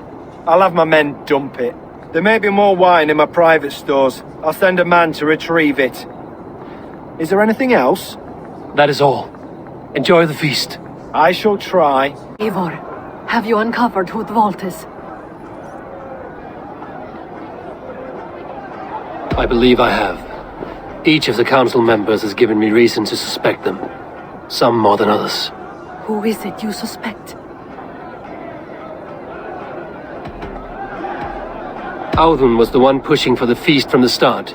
He planned it, which means he would have had access to the wine. And he was helping Abbess Ingeborg collect Christian texts. She turned out to be the firebrand. Yes. Yes, you're right. And the wine? Of all the councilmen, he knew the wine had not yet arrived. When I offered some, he flat out refused, insisting it be saved for the guests. For these reasons, I think Audun is the vault. Brothers, sisters, dear friends, welcome all. Before we begin, I would like to introduce our honored guests. Here with me are some of Jorvik's most revered lords, men and women who have kept Jorvik trudging through these harsh times. I am pleased to say that today, on the day we honor you, we honor as well the nobles to whom we are all so the wine. indebted. Audun is the vault. Too late for them. We must not miss our chance. Join me now in celebrating their successes and yours. To everything you deserve and more.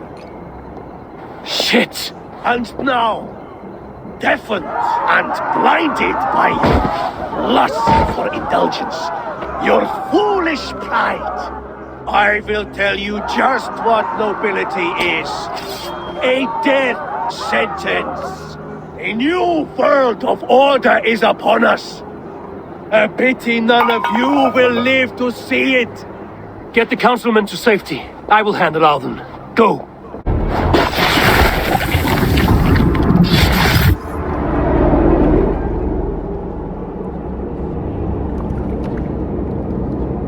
What did you hope to gain with all this? What riches are worth so much misery and the deaths of honorable men and women? Only a feeble mind would call them honorable. They are privileged, sedentary, complacent. They wasted their resources. I secured our power through wealth. I contributed to the future of a glorious order. On the backs of honest people, merchants and priests and nobles alike. Eivor, you are wrong. Held back by your primitive cosmology. 9 worlds in the tree? No. 9 times 9,000 worlds. And as many suns. 9 nights I hung in the tree, sacrificing myself to myself. So does the Wise One seek wisdom.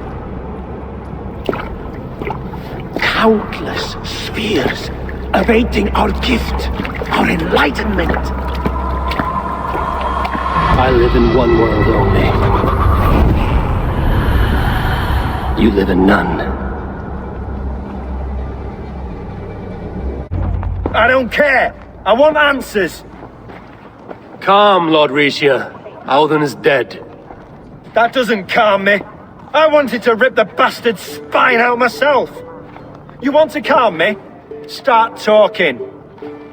Alden aligned himself to a secret group that was plotting to overtake Jorvik. He had help from 2 others, Grigory the Dockmaster and Ingeborg the Abbess. And you, Eivor? You were after these conspirators from the moment you arrived? Yes, though I could not let it be known. This group can reach any person, permeate the walls of any city. Much like the worms of a spoiled apple, they would have eaten Jorvik from the inside out if we let them. But you stopped that from happening. We owe you a debt of gratitude. You can be sure Halfdan Jarl will hear of this. If the threat is gone, then you have my gratitude as well. I'm alive today, and so are many others because of you. I'd like to name you an honorary High Reeve of Jorvik, Eivor. Would you accept? It has a nice sound to it. You honor me, Lord. You have earned it. Then if I may, a hoard of silver is left unaccounted for in the grottos beneath these streets. That's right. Silver the Dockmaster was collecting. What do you propose we do with it?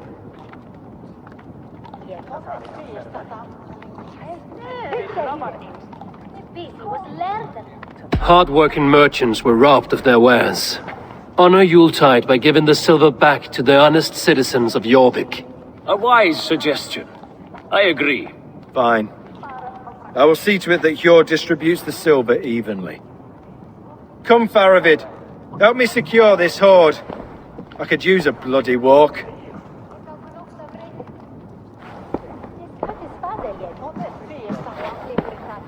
We have a saying in Bjarmia. Only the dead get to complain. And we're still living. I could muster a few complaints about the king and the treasury, but I shall forbear. You did it, Eivor. We did. It may be we were the recipe to keep Norway from Harald all along. We still can be. No. Norway is behind me now, and the rest of England ahead. That said, I must be going. Wait.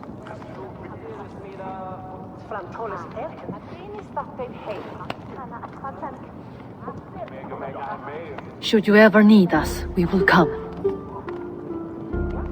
One last thing. The silver on your desk, Hjord. It planted a seed of doubt in my mind. So I must know. What is it for? I suppose I can forgo the element of surprise. I hired a silversmith to craft a love token for Lufina. A Yuletide gift. You sneak. I will take my leave before you shame the throne. Until our paths cross again, old friend. In this world, or the next. I have purged the Order of Ancients from Jorvik with Lufina and Hjord's aid. And should we ever need theirs, they will come. You do this work well, Eivor. Is it a prelude to you joining the Hidden Ones? I doubt it. Not enough glory in these back-alley brawls.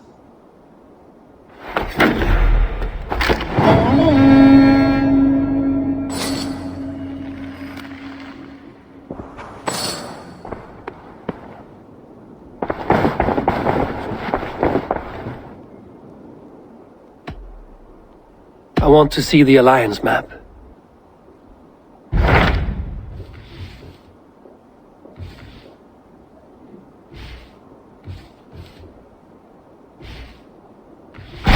What about Lincolnshire? A rather boisterous man named Hunwald arrived recently, wishing to speak with you.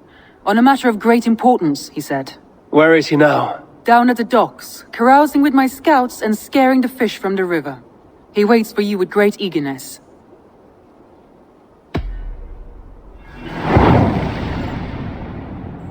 You may think this odd, but our lively chatter here has inspired in me a short poem. May I recite it for you? Go on, Lord the Boy. Make me tremble. Oh, indeed, I shall try. I call it Ode to a Hungry Flame. Another skald come to join us? Me? Oh, goodness, no. I'm no skald, no. Just a humble nobleman with an interest in versification. An amateur, really.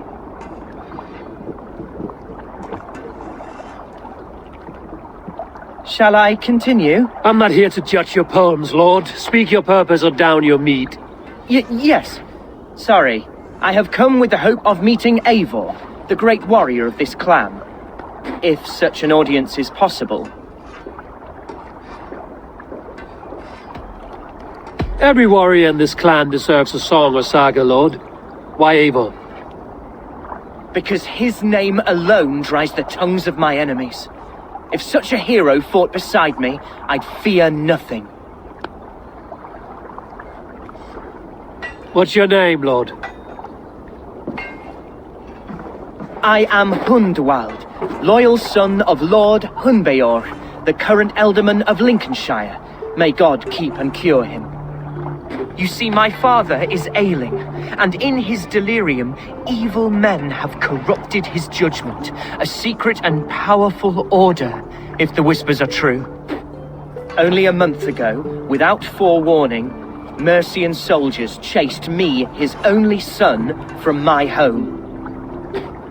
I know not why, but I do know my father would never have ordered my exile. Outcast from your family. That's a hard road to walk. Could one of your clan help me return to Lincoln? March beside me through the city gates and set me at my father's noble feet once again.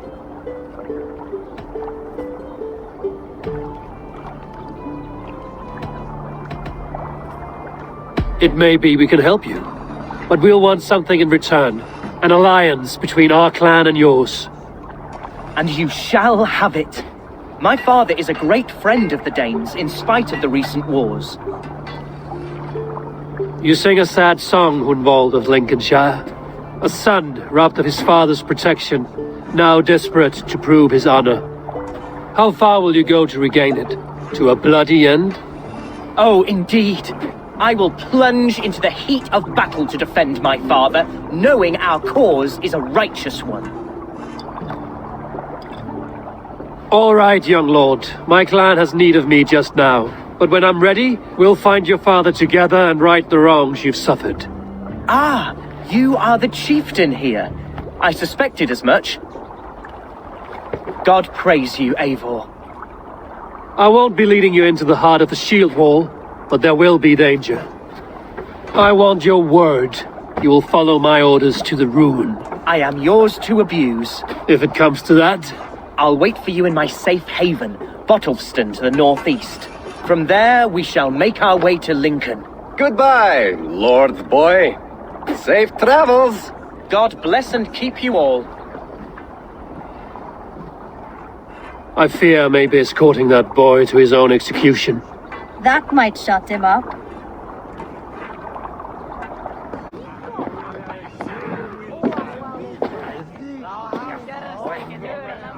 Hunwald, who is this stranger?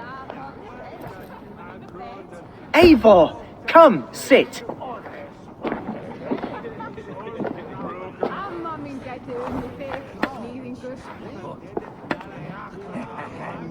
bread and ale, please, alewife. I have been discussing my delicate situation with Alfgar here. Lord. He is a nobleman like me, one of Lincolnshire's sturdy thanes. Hunwald's idea of sturdy is a mug of ale that won't tip over. Alfgar has pledged his loyalty to my family, the House of the Ferocious Swan. With his influence and your might, we shall rid Lincolnshire of the ruffians who plague this land, once and for all. We're going to see your father, Hunwald, that's all. Indeed, Eivor, with speed and purpose. You are the axle to my wheel, the spark to my tinder. Hunwald, your father's ill, and your enemies have every advantage under the sun. Do you have a plan, or have I come all this way to watch you drink this watery piss? Of course, my friend. I am a man of action above all else, ready to leap and dance and fight. Listen, I've come to escort you to your father's side. We go now, or I'll walk? Ah, yes, to Lincoln! Away! But with care.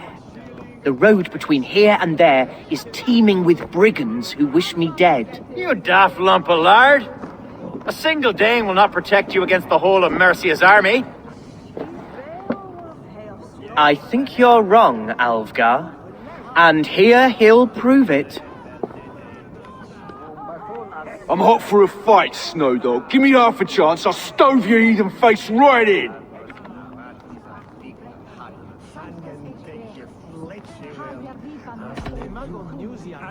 Have you ever seen a blood eagle, my Saxon friends?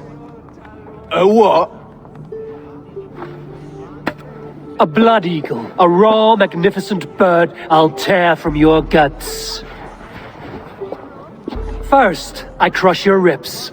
Then I pull out your lungs and stretch them into wings, so you can fly to your heaven as fast as possible. Jesus fucking heathen.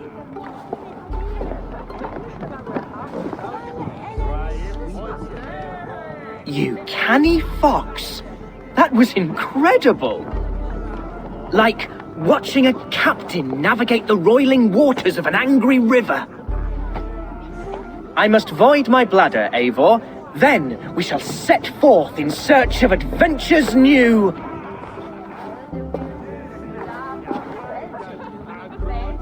You travel with a marked man at your side.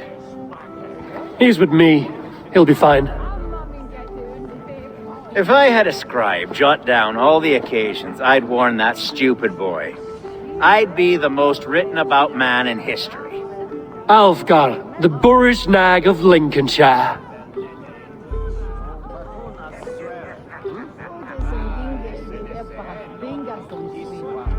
Ah! Oh!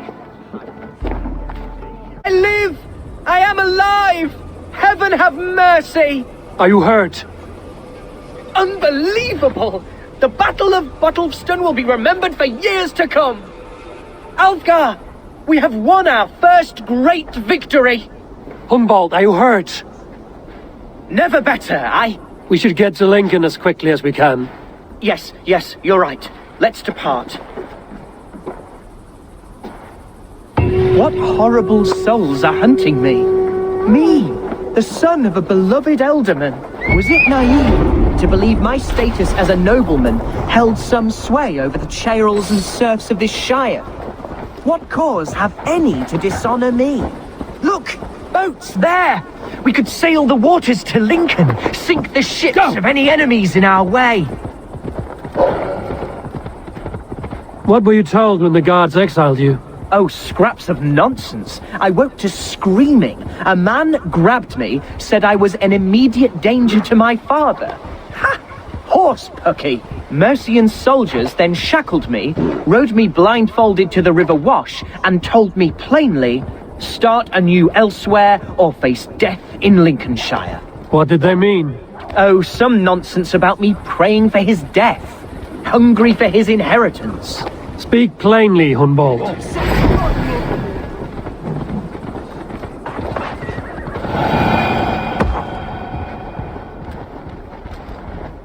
Speak plainly, Hunwald. I can't help you if I don't know the full story. You hold no grudge against your father? No, never. No, I suspect the order for my exile came from on high. Perhaps one of Burgred's final orders before he was... City of my birth, the cauldron of my present sorrows. Hunwald! Praise God you live! I do, my dear Regenhair, body and soul. Tell my father his son has returned and in fighting form. It is urgent I speak with him. I'm sorry, Lord, but your father has been taken. Taken? When? Weeks ago, Lord. And well ill he was when they carried him off. I wish I could say more. Who took the Elderman? Was it soldiers or men of God? There were men with swords, and those of the cloth. And a healer, too. One who had oft been a guest in this house. Galwina. One of the sisters my father put great faith in. He still has friends in Lincoln. That's a good sign. Bishop Herefrith among them. He's kept a vigil at the town hall, looking after things in your father's absence until he returns. Will we find trouble there? At the town hall? You mean soldiers and the like? Aye. There have been many, many more about since your father took his leave. Right. We'll find a quiet way in if we can. Archer! Herefrith! Tell Lord Hunbeor his son has returned! My lord, you're well. Lord Hunwald, you should have sent forewarning of your return to avoid the violence that dogs you. Lives might have been spared. Why so surprised to see my return, Bishop? Was I rumored dead? Oh, worse than dead. It is my reluctant duty to report the rumor that you were lost in the north, bedding a Dane on some squalid farm.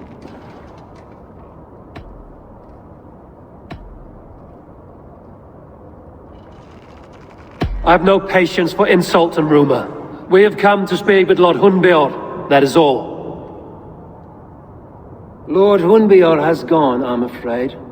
He would not say where to, but I'm sure he will return shortly, once the storm has passed. What on earth do you mean by that? What storm? Your father feared for his life, Hunwald. In his weakened state, he could not defend himself. Not against a Dane, certainly. How dare you? Eivor is above reproach. See this from my view, Hunwald. You arrive after a strange absence, with a hired Viking in tow demanding to see your father. This does not, in my estimation, imply benign intentions.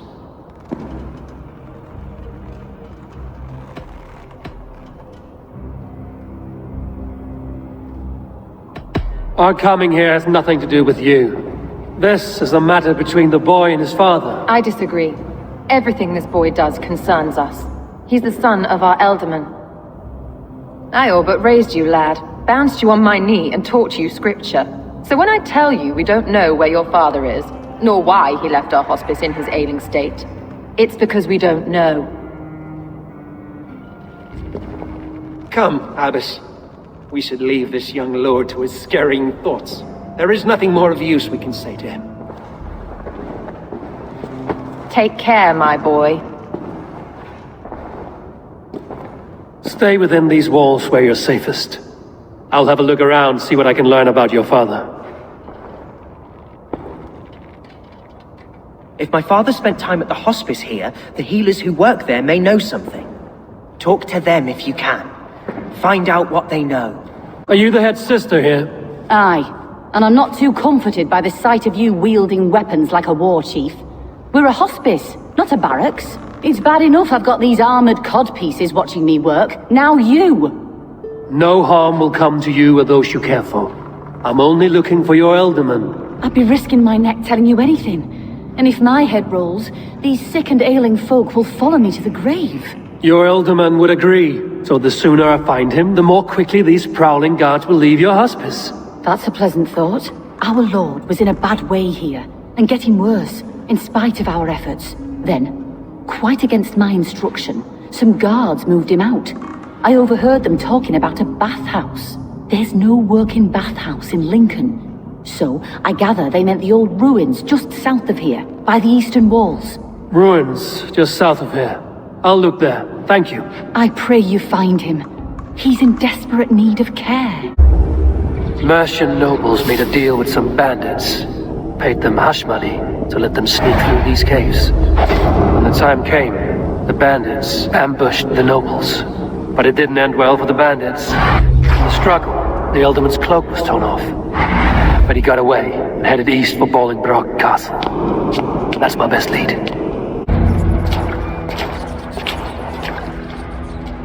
There now, my lord. All is prepared. Shall we begin the washing? Hey, who comes?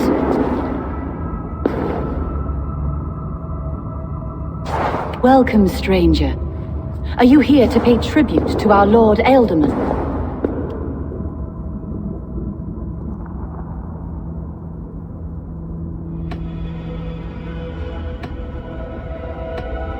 This biscuit has been dry for some time, sister. How long has the Ealdorman been dead? Dead is such a drastic word. I like to think of my lord as transformed. That's not untrue. Have you need of anything?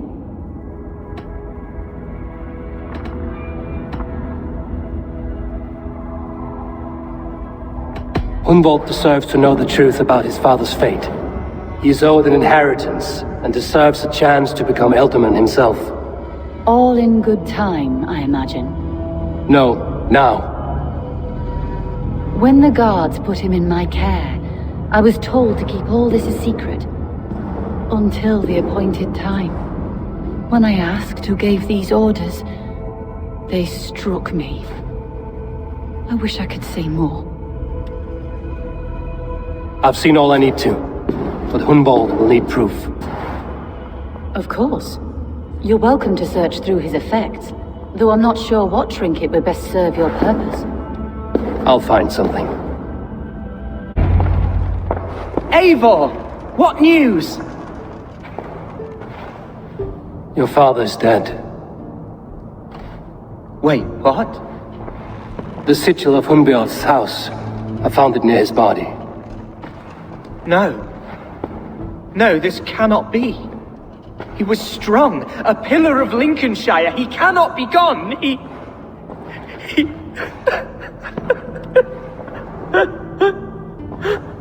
Oh, you poor boy. I'm so sorry. I am a man, Archer. Do you hear me? I am a man and I am my father's son. Do not forget it.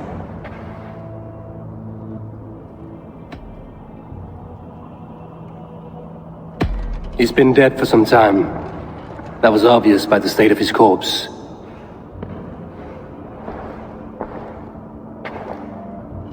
One of you knows more than you're letting on. I'm sorry, Hunwald. I had already asked a priest to administer last rites when your father disappeared. What? I didn't tell you sooner because I thought by some miracle he had survived. You lied to me! You silly, sobbing mooncalf. Will you never grow up? Lord have mercy on that woman. She should have said something. It was her duty to say something.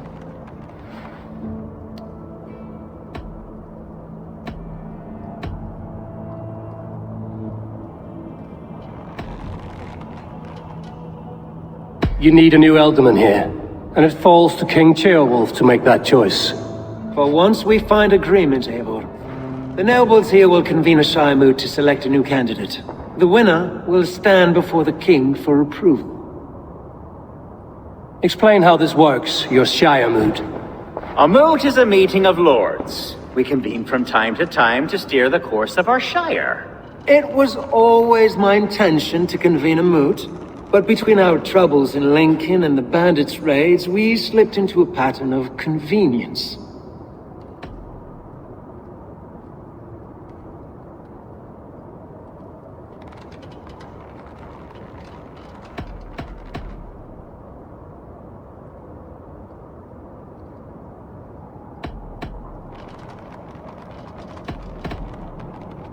Someone in the Shire wants Hunwald dead. If I have to assemble an army to make sure this meeting is not an ambush, I will. The Shire Moot is a lawful, godly assembly. Hunwald will be safe, as will you be. Apart from Hunwald, who else will stand for the ultimate seat? If I may be so bold, I should like to put my name forward. Under my care, this Shire has found some peace this past month. I will offer my name as well. My family has ancient ties to this land, and I am proud to say I have forged quite a friendship with the Danes to the north. Good. My priest will spread word of the moot across the Shire and will convene in a few days' time. Do visit my estate, Eivor. I have something for you. Something I think you'll enjoy. I'll find the time.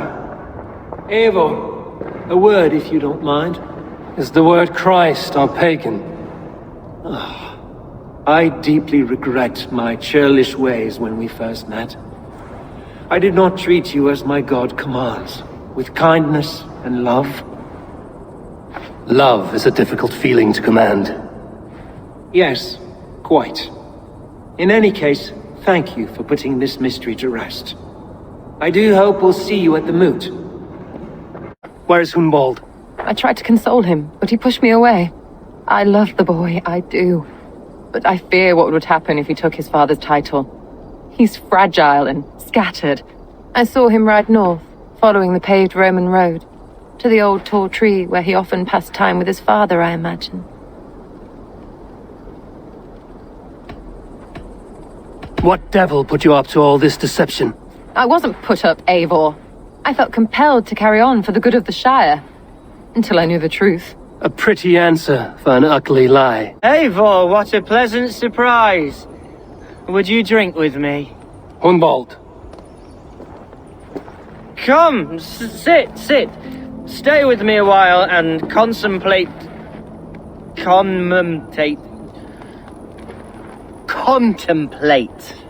the view.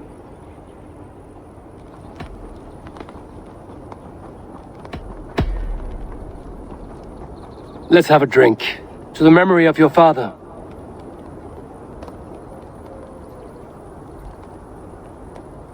Here we go, sailing among the leaves so green.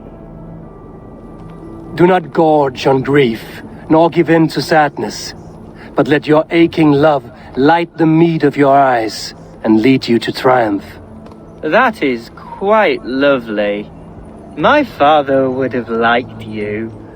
He liked all those who could swing a sword and speak a verse with ease.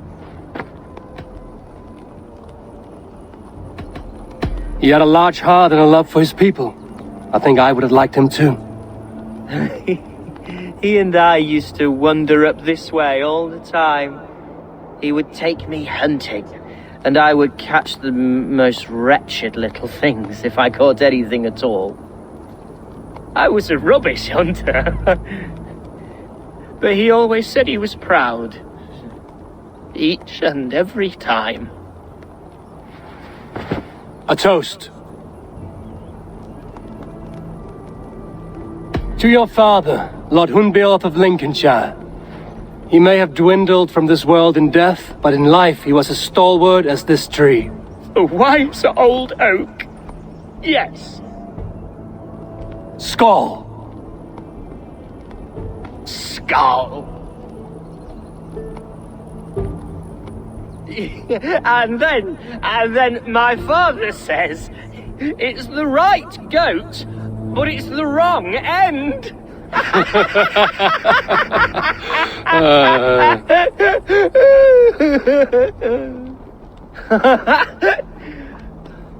Oh, my Swanborough loves that one. She has a great sense of humour, my lady love. Father would have liked her. Right, your Dane lady love. She sounds lovely. Too lovely to be real. You know what? We should visit her. We should go to Grimsby. Grimsby. Yes, there's no time to lose. After you.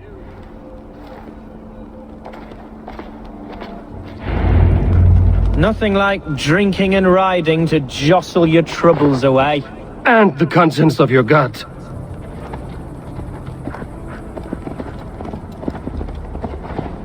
Now come and enjoy the splendor of my shire. You Saxons and your tiny splendor. You've never seen mountains, have you? Or deep fjords, like a giant's axe wound. Or towering falls that steam in the dead of winter. Snow sparkling like a blanket of jewels. That is splendor. Well, if your homeland is so splendor, why come to England at all? You can't grow crops on a blanket of jewels. Very true. I'll admit, your countryside does take the breath away. Quite so, quite so. I love this land, and should I follow my father's footsteps, I shall do my solemn duty to protect her. I know many think me foolish, inexperienced, but I would ask that they judge me by my future hopes, not my past reputation. If I am given sway over this land and show myself to be a poor leader, shame me, punish me, of course. But give me that chance. By God, I just want to have that chance.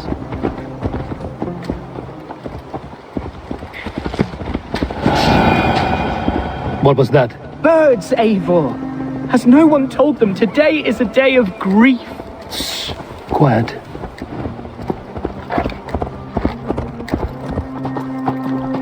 Stop here. Something isn't right. I'll find the trouble before it finds us. It's twice they've tried to kill you, Hunwald. And twice failed. We had luck. But if you're not more careful, they will succeed. Someone in Mercia wants you dead. And they'll kill anyone in the way to see it done. Yes, including my dear Swanborough, my lady love. Come, let us hurry away. I'm serious, Hunwald. Are you hearing me? Plain and clear. Follow me.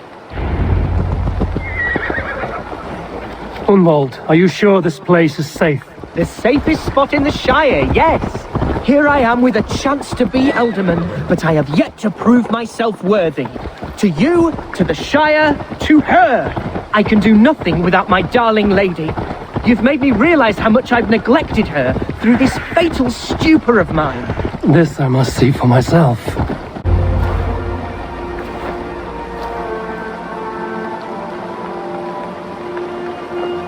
Hunwald, I thought for sure you'd be dead. Why didn't you send word? It has been far too long, my little jewel. I'm so very sorry for that. I'm fine, my love. I wilted without you, but still I grow. And who is this? Ah, yes. I am proud to present Eivor of the Raven clan. Hello, Eivor. A pleasure to meet you.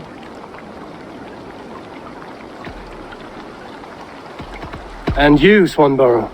I wasn't sure what to make of Hunwald's stories, yet here you are.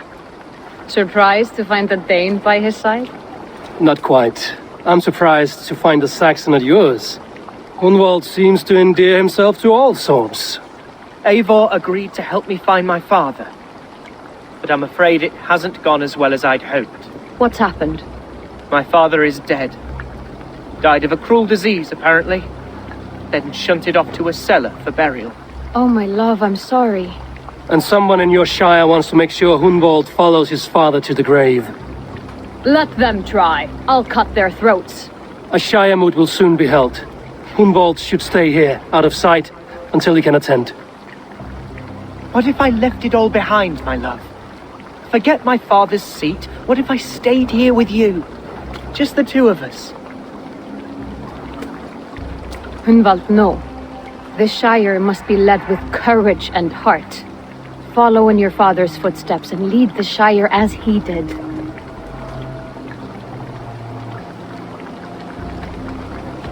Rest, Hunwald. By sunrise you'll have shed all your tears and pissed out the last of the ale. Eivor is right, Hunwald. Tomorrow is a new day. Yes. Yes, resting next to my angel will heal all that is broken within me. Be well, Eivor, and thank you. Keep watch over that one. Men have come for him more than once. My blade will keep him safe. I don't doubt it. Welcome to my estate, old friend. Thane Elfgard. It's an impressive amount of land you oversee. Quite right. I often get lost swimming to my island in this flowing sea of wheat.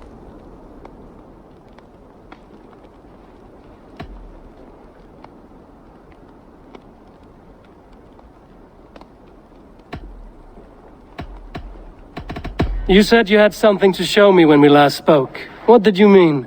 Yes, I did. Observe. This fine specimen belonged to our beloved elderman, Hunwald, before his untimely passing. He left it here when we last hunted together. I now wish you to have it.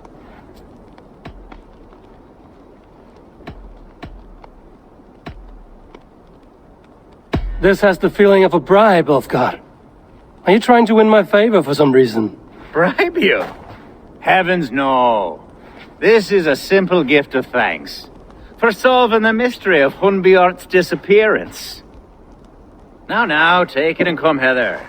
I have a rousing hunt planned for the two of us. Leave aside talk of politics and shire moats. Let us enjoy the fruits of my land together. We're hunting or fruit picking? Both, if you like. Whatever you fancy. I'm generous with the yields of my estate, as you will see. To be plain, Eivor, a great bear has been badgering my estate for weeks.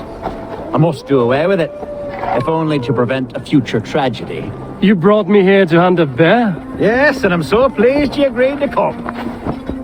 I suspect you know better than most that I have what it takes to lead this shire. Though its line of kings is all but ended, the people of this land still teems with life, with promise. But today, the shire languishes. It needs the guidance of new blood. Like me. I'm sorry? I'm the definition of new blood. If maybe I should put my name in for Elderman. There it is, that dark sense of humor. Blunt as a hammer, eh? Like the one carried by your thunder god. I don't recall the name. Go on. What I mean to say is, I enjoy the company of your people. Or people like you. What little I've seen of them. And I don't care what stuffy fools like Herefriv and Hunwald say. You Danes are damn decent people. Not dense at all. Kind of you to notice. I remember when the Danes first arrived, not long ago. The locals were... Are we hunting, Elfgar? Or is it your hope that I'll braid your hair? Hunting, definitely! The bear's lair should be nearby.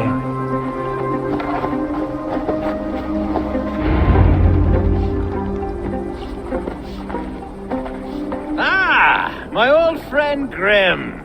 How wonderful to see you here. What a pleasant surprise. What surprise? I came as you requested. Yes, and how is Grimsby? How are all the other Danes? I can't speak for all Danes, but I am well, and itching for a hunt as you made plain in your message this morning. Yes, that's right, very good.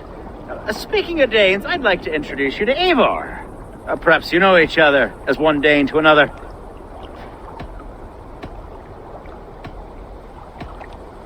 Don't be frightened, Grim, but I believe Elfgar has arranged for us to meet.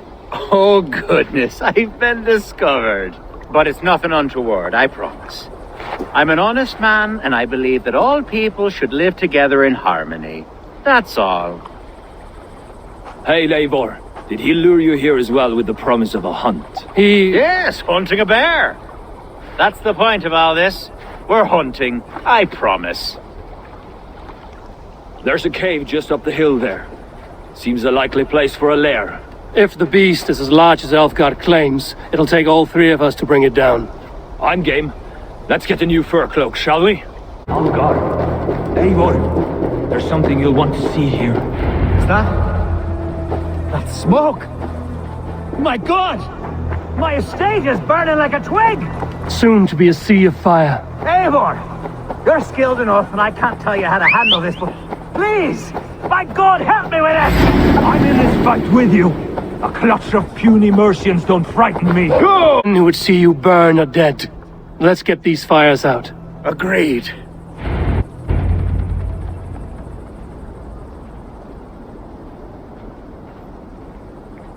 What a mess. A sea of ashes. I thank you, Eivor, for doing what you could. You're a man of many riches, Alfgar. You can rebuild. To be sure. But I do not look forward to the toilet. Sweet Lord in heaven! The bear is returned! There, you see? Didn't I promise you a rousing hunt? Brilliant! Simply brilliant! When will the boat begin, Abbess? 12 able lords of Lincolnshire have already cast their stones, but they have reached a tie. 4 votes for each man. It now falls to you to break this impasse. Me? By whose order? You have earned the trust of our 3 candidates, it seems. Even our bishop has found a certain fondness for your hardy spirit.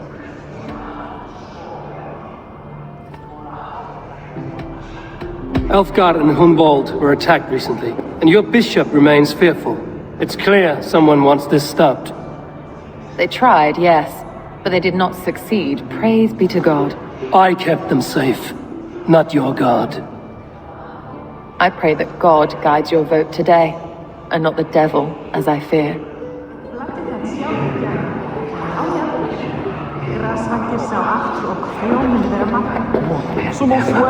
How are you, Lord? Have I heard aright that you have come to break us from our deadlock? I have, Lord. Have you any advice before our vote? Lord Hunwald was a bold and honest man, if somewhat reckless. I see the same qualities in his son. Therefore, Hunwald is my man.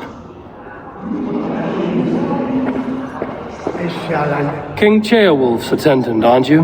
Aye. The king sends his love and support. Whatever happens here today shall have his full blessing. He's learning fast. A vote for Hunwald will return the house of... How fare you, Lord? My prayers are fervent and my will is strong, Eivor. If I am Elderman, I will bring joy to this shire. There's more to good leadership than merrymaking. You must be strong and stern and willing to take risks. Of course, of course. Strength and wisdom and fortitude and all that. I shall rise above the peat moss of mediocrity. Have no fear. That's good to hear. A vote for Hunwald will return the house of the ferocious swan to its former glory. Bishop. Eivor, I must thank you for your fearless participation in our moot. I'm surprised to hear you vouch for me, Bishop. I surprised myself, to be honest. But I felt it would be a good test of God. Under my guidance, this shire is crawling back from a decade of lawlessness. God knows the love that lives in my heart for the people of Lincolnshire. Quite a gambit, Bishop. Mad enough to work, it may be. Well then, I thank you for what it's worth. God go with you.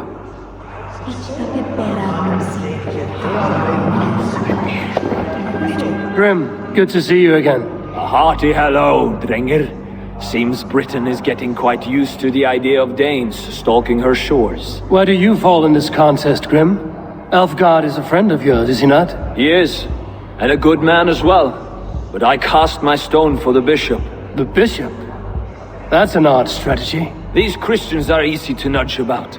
So desperate they are to avoid a good fight, they'll agree to most anything a Dane says.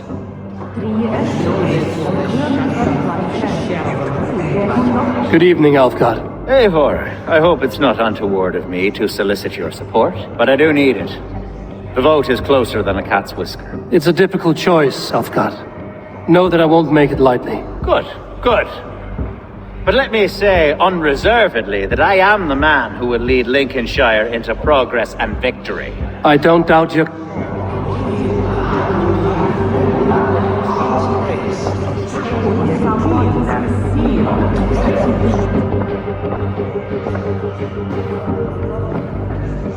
Three men, 3 possible futures.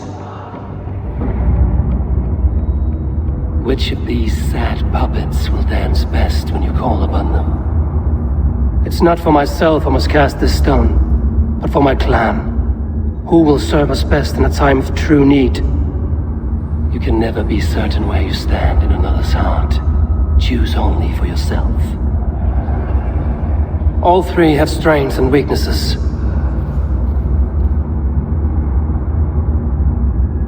Hunwald is not the most cunning or clever, but he has heart and spirit. Both go a long way in times of need.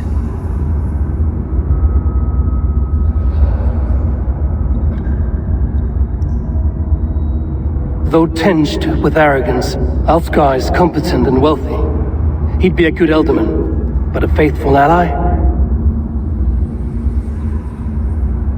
The bishop can be stuffy and wallows in Christian piety.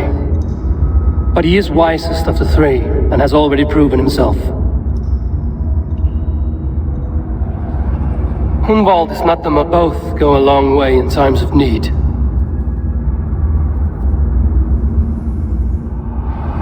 Lead your shire with pride, ferocious swan.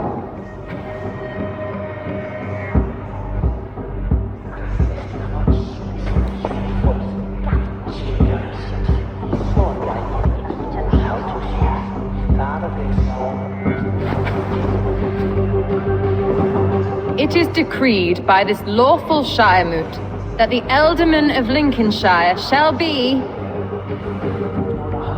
son of our dear and departed Lord Hundbjorn, Lord Hunwald of Lincolnshire.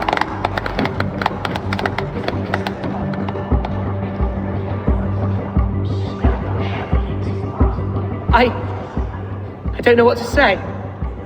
I thank you. Deeply, madly, humbly. What more can I say? I don't know. I miss my father. I'd sooner see him standing here than... Well, I will do my best. For each and every one of you. Let us all raise our cups. A toast to our new Ealdorman.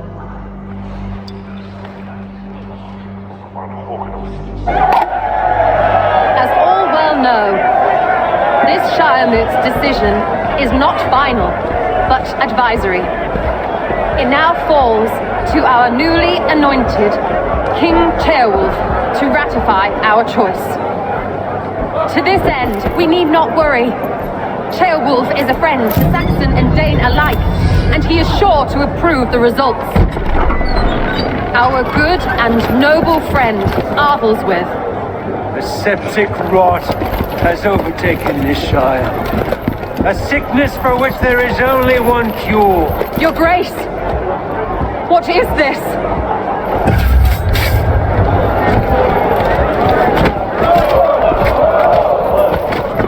Nobles of Lincolnshire, stand fast! For the glory of the ancients, leave none alive!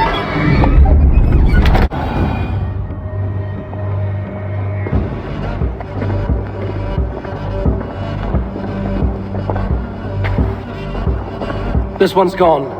Find those who still draw breath.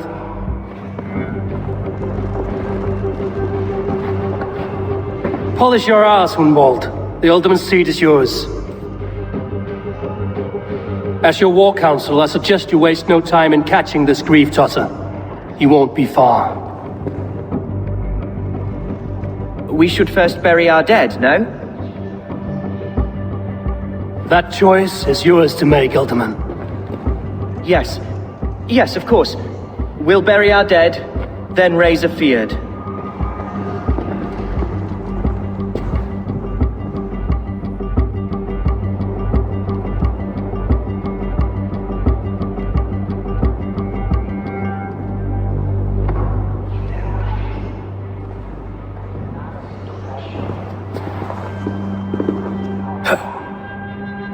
I am at a loss for words. A trusted man of the cloth. I will pray for these martyrs, and tend to the remaining wounded, until the last man walks free. Be well, Archer. And you, Eivor. May God, or the gods, protect you. News, Hunwald. We've learned that Herewrith rode for the fort at Annikastre following the massacre. I have assembled a feard there. Quite a large one, in fact. They eagerly await your orders, Eivor. You mean your orders, Alderman? Ah, yes, that's right. My orders. Which are what, exactly? Who can say? Ride with me to your camp, and we'll find out together. Herivryth was a friend of my father's and always so dear to me. I don't understand what possessed him. He invoked the name of an ancient order before his men attacked. I know exactly what possessed him. Do you?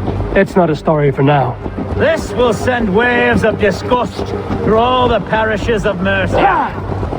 Herefrith is a new and ugly stain on the bishopric. Your Christ was an interesting man, if a little soft. But stranger still, I've met so few Christians like him. Today has been a boon, Eivor. No! In spite of everything, I now know my father's spirit still burns within me. It's thanks to you I know this. When songs are sung of the day Lincolnshire was saved, your name will ripple through every stanza. Don't be hasty, Hunwald. One verse of our song remains unsung. The din of battle beckons. You pagans and your appetite for battle. I certainly don't share it. I worry what diabolical feast the bishop has in store. Don't let that poxy bishop worry you. With Eivor beside us, he'll be victuals before long. How has Atcha taken all this? She and Herivryth were so close. Who's fetching the turf this time, eh? Don't want to freeze to death here. Poor lady. We spoke briefly. Her spirits were low, but her work carried on. Here's the camp, do you see? The Fyrd will soon be ready for action. Give them mead and let them rest. There's hard fighting ahead. Our warsmith has arrived. The Fyrds are ready to fight. Chieftain Eivor, can we win this fight with the men you see assembled here? If they fight with the bravery of double their number, we may. And is there room in your Valhalla for a ferocious swan? Of course. Let fly your glorious banner. Are we ready then? We attack now. Ready the Fyrd. Our first task will be to breach the outer wall. Then we deal with the troops inside.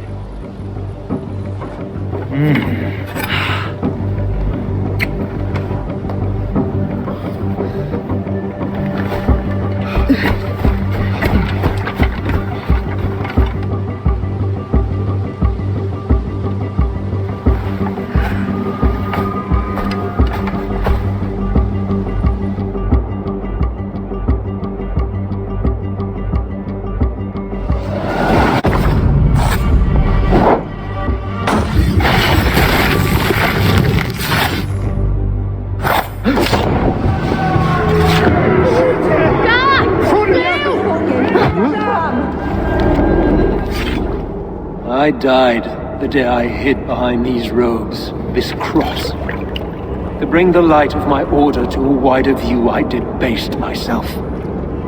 Clawed my way to the top of this common religion, full of common men. I should have lived as the ancient dead. That's the folly of mankind, Herivryth. We wallow in our failures like happy pigs in a sty of shit. We should have learned to enjoy it.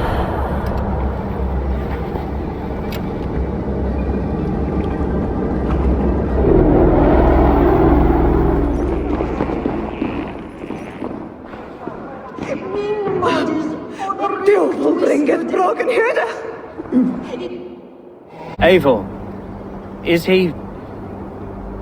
the bishop dead? He bled too little and talked too much. Now he's gone. I won't miss him. But Atcha will need some time to grieve.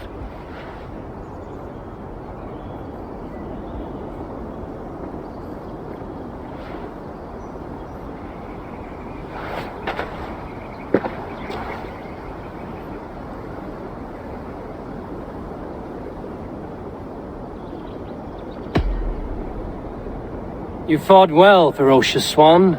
Notched a few scars in your baby fat today. Yes, but they will heal. And stronger than before. Lincolnshire is yours to lead, Alderman. The hardest fight begins now.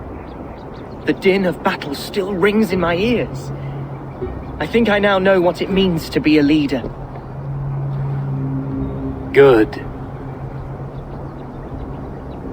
I would ask a favor, if I could. Name it. As Elderman, my life may be a dangerous one. For a time, anyway. Would you allow my Swanborough to take refuge in your settlement? At least until I feel all danger has passed. We'd be happy to have her. Thank you, my sturdy Norse berserker. The mead halls of my shire will be lonely without you stomping about. Our people are bonded now. We must look out for one another.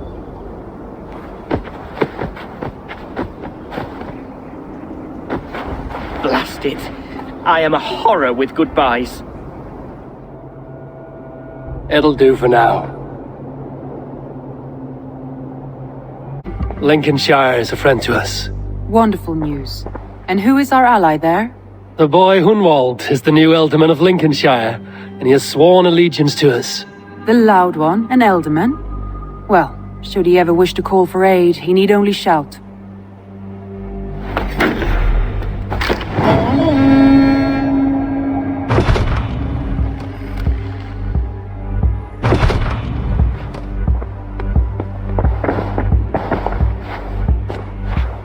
I want to see the Alliance map.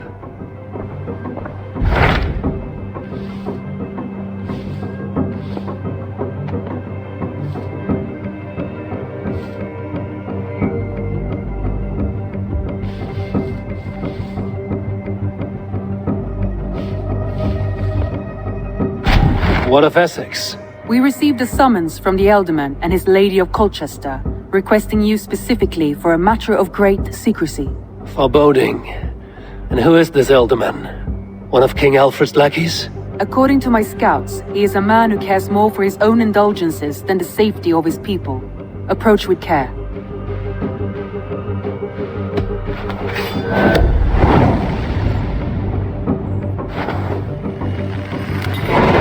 I will leave at once. An alliance in Essex would be invaluable, but go with caution.